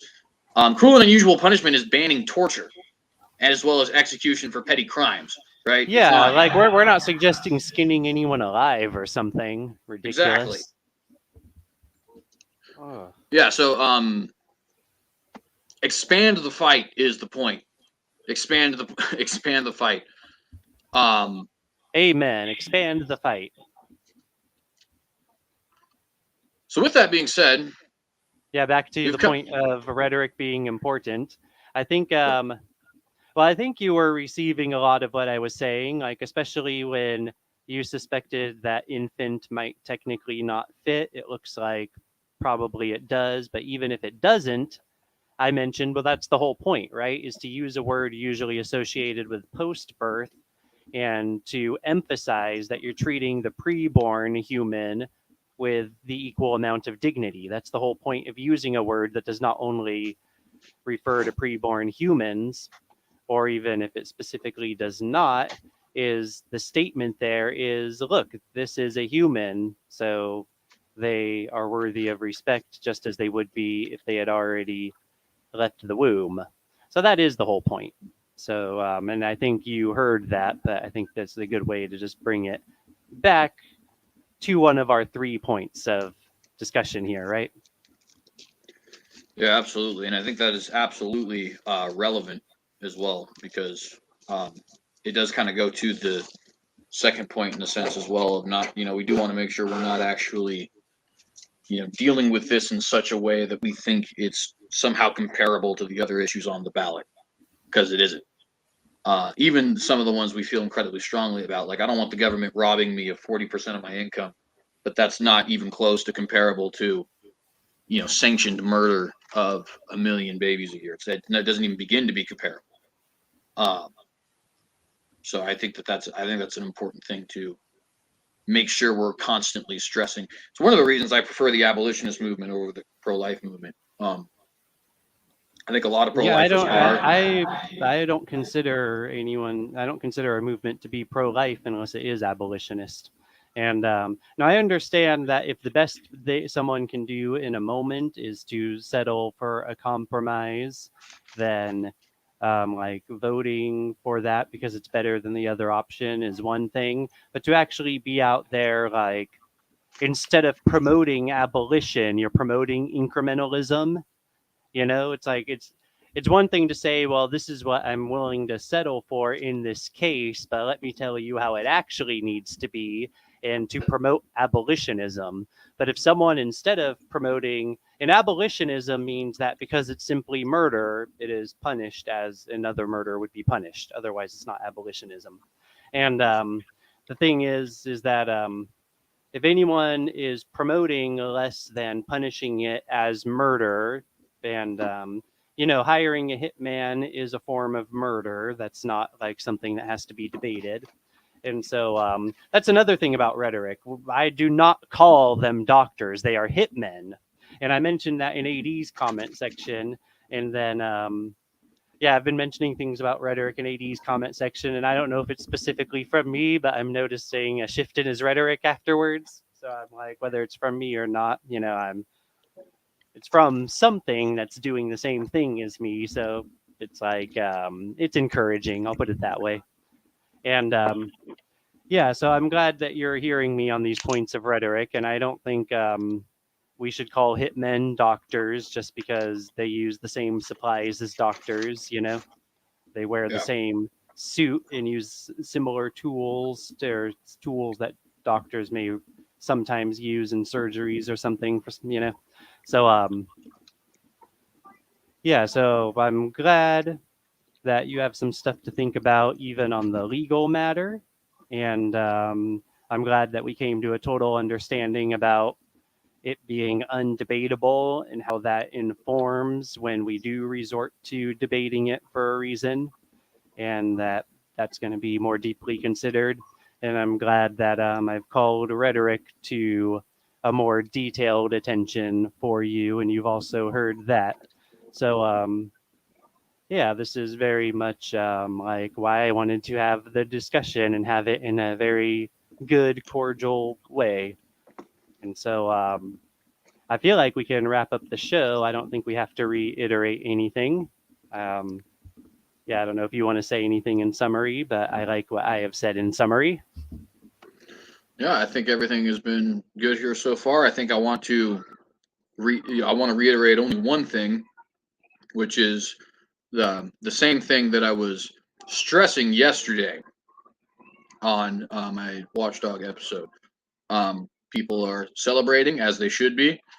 They are considering the fight to have been won, which is not a good thing. It's good to celebrate. It's good not to consider the fight won because the fight is not won. The fight just started. It was not actually a fight 1973 to 2022. That was us preparing for the fight. Now the fight has started after Roe v. Wade has been taken down, and so people need to remember that principle of pursuit and keep it up harder now than ever because legislation can actually pass through. It'll actually mean something now. Um, Yeah, so and I'm so politically skeptical and stuff, and so like things have to be gospel and spiritual in how they come about and stuff that and the fact that the way I word it is from what I hear in 9 states there is something to celebrate.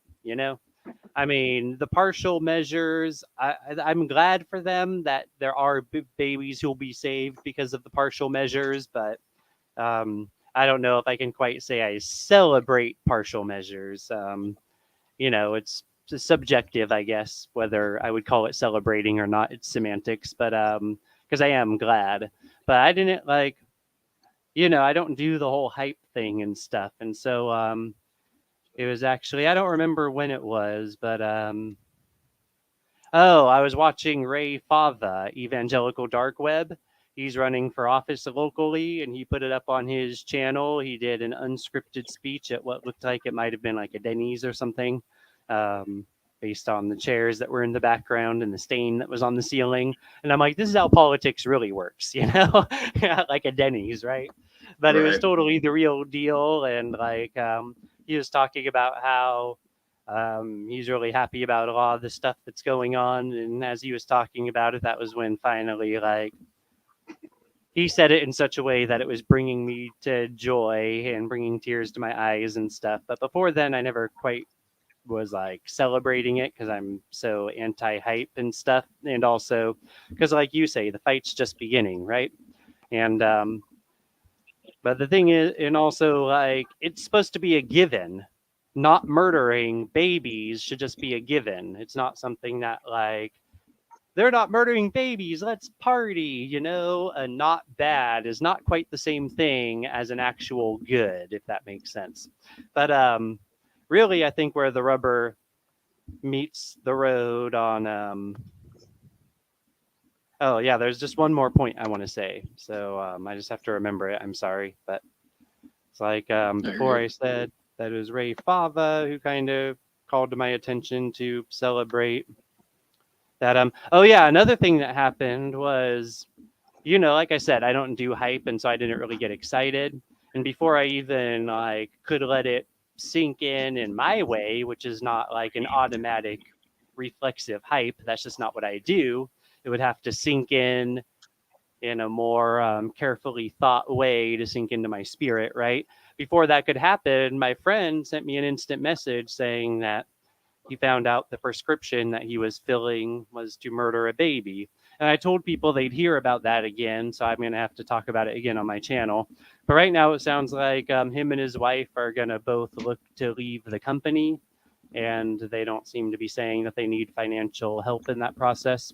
But I told them, I mean, this is exactly the kind of thing the church should support, is a transition away from participating in this. If it, because they're homeowners and they have a daughter and stuff.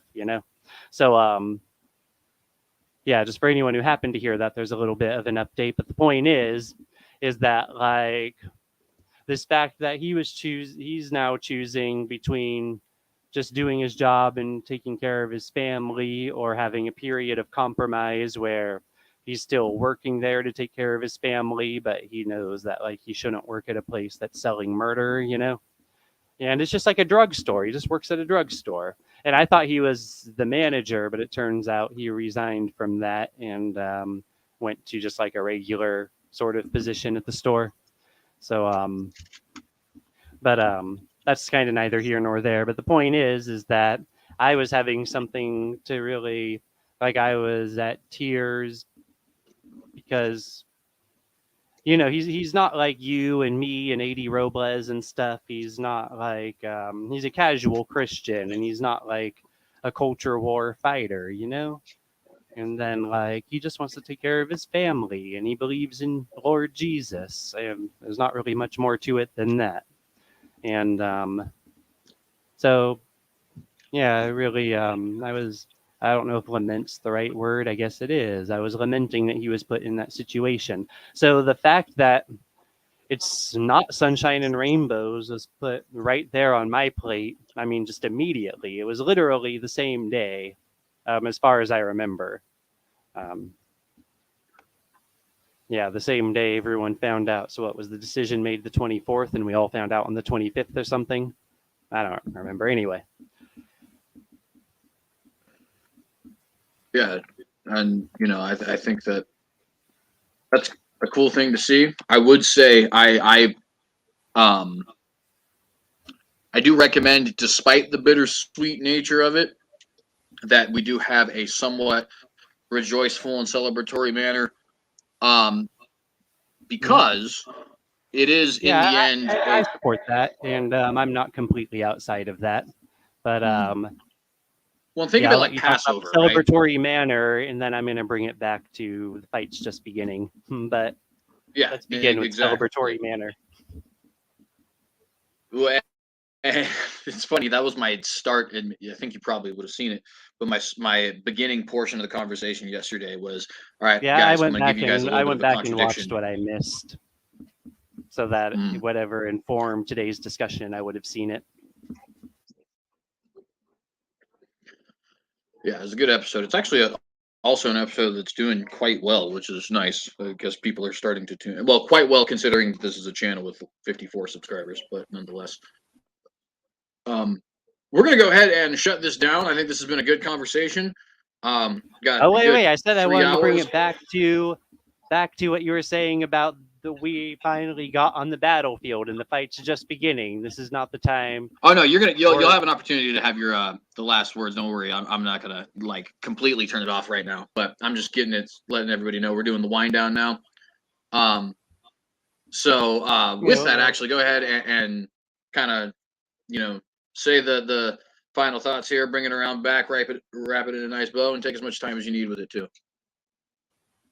Yeah. I don't think I need a lot of time. We did a lot of going into all the detail, but I just want to. I'm very glad that you didn't forget to bring that up towards the closing here about your analogy that we are just now getting on the battlefield, and before we were just trying to get enough logistics that we could even get onto the battlefield, and now we're on the battlefield, and these justices aren't going to be there forever, and they're going to try to legislate some evil, wicked legislation, even federally. And this is going to be painful. It's going to be painful, and it's not going to go easy. And the fight is just beginning, as you said. So careful words matter. The exact words of the exact truth, for God's power to be in the words to make a difference. And sometimes the only difference is that it's condemning to those who reject it. And they're still going to murder. And they're just going to be that much less with excuse. And it's painful and tragic and atrocious. And that's what we have to live with now. This current age is the vessel for all of that, so that for eternity there'll be no more of it. And so, but yeah, just definitely want to reemphasize that and support that. This is the fight just beginning, and the fight is to be careful, exact with truth, because He is God. Lord Jesus Christ is the truth. He is God. He is the power of God. That is what's powerful. And every time we're speaking pure truth, we're speaking from Him. And when we compromise that, and we're less a vessel of His working. And so let us know that the fight is just beginning, and let us know to also fight it with the careful, exact details that get the right results. The United States military, at least usually, and they should be, right, very meticulous. Let us be meticulous. There's no reason that the military should be outclassing the church when the church is empowered by the Holy Spirit of God. And so with that, I think all of that talk of truth fits. It shows that no matter what we're talking about, it always summarizes well in those same 3 words. Just trust Messiah.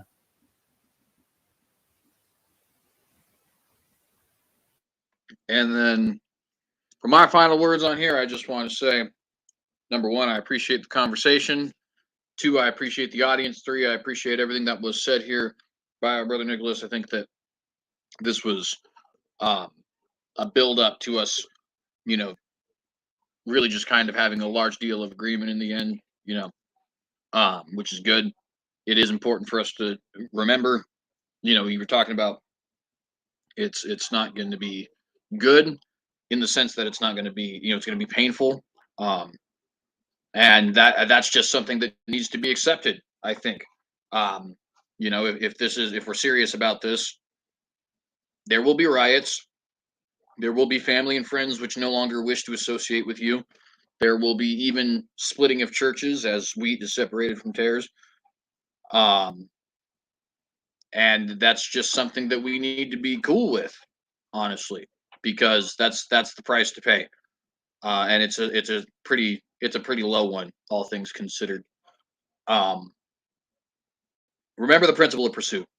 When it comes to the military, very often what you would have is people who would win a battle and then they just kind of kick it. They're done, right? That's not what we're doing here. We're interested in winning the war. We pursue until the enemy is defeated. And I think that needs to be something that we're all very clear on with that. So, And there's something else I need to say. I just don't know how quick you're going to hit that end button when you're done talking. This has been a wonderful session of iron sharpening iron. And for the sake of God and for the love of God, and what I mean by that is not only that we love Him, but we love humans because God loves humans. Before God converted me to Christianity, my love for humans was not a deep and true love for humans. It was a fictional attempt to justify that I love humans when I didn't even know what love is. And I just have so much appreciation for God's true church and for all of you who are true brothers and sisters. And having this discussion with CJ go the way that we should really be addressing topics of such importance in exactly this way. Um, it's very encouraging, and there's a lot of bittersweet here. While I'm broken-hearted over some of the things that CJ pointed out to me that I didn't know, over how bad it still is, that there's still the murder of babies, and that this is going to be a painful process, both of those things. So it's also how much I appreciate the Lord Jesus Christ and those who are his body here on earth warms my heart. There's a lot going on here, and yeah, just amen to all of that, and praise be to God in the name of our Lord and Savior, Jesus Christ. Amen. And with that, I'm going to go ahead and remind you guys to be watchdogs. And of course, ask you if, in the face of Armageddon, which it very often seems like we are in, will you compromise?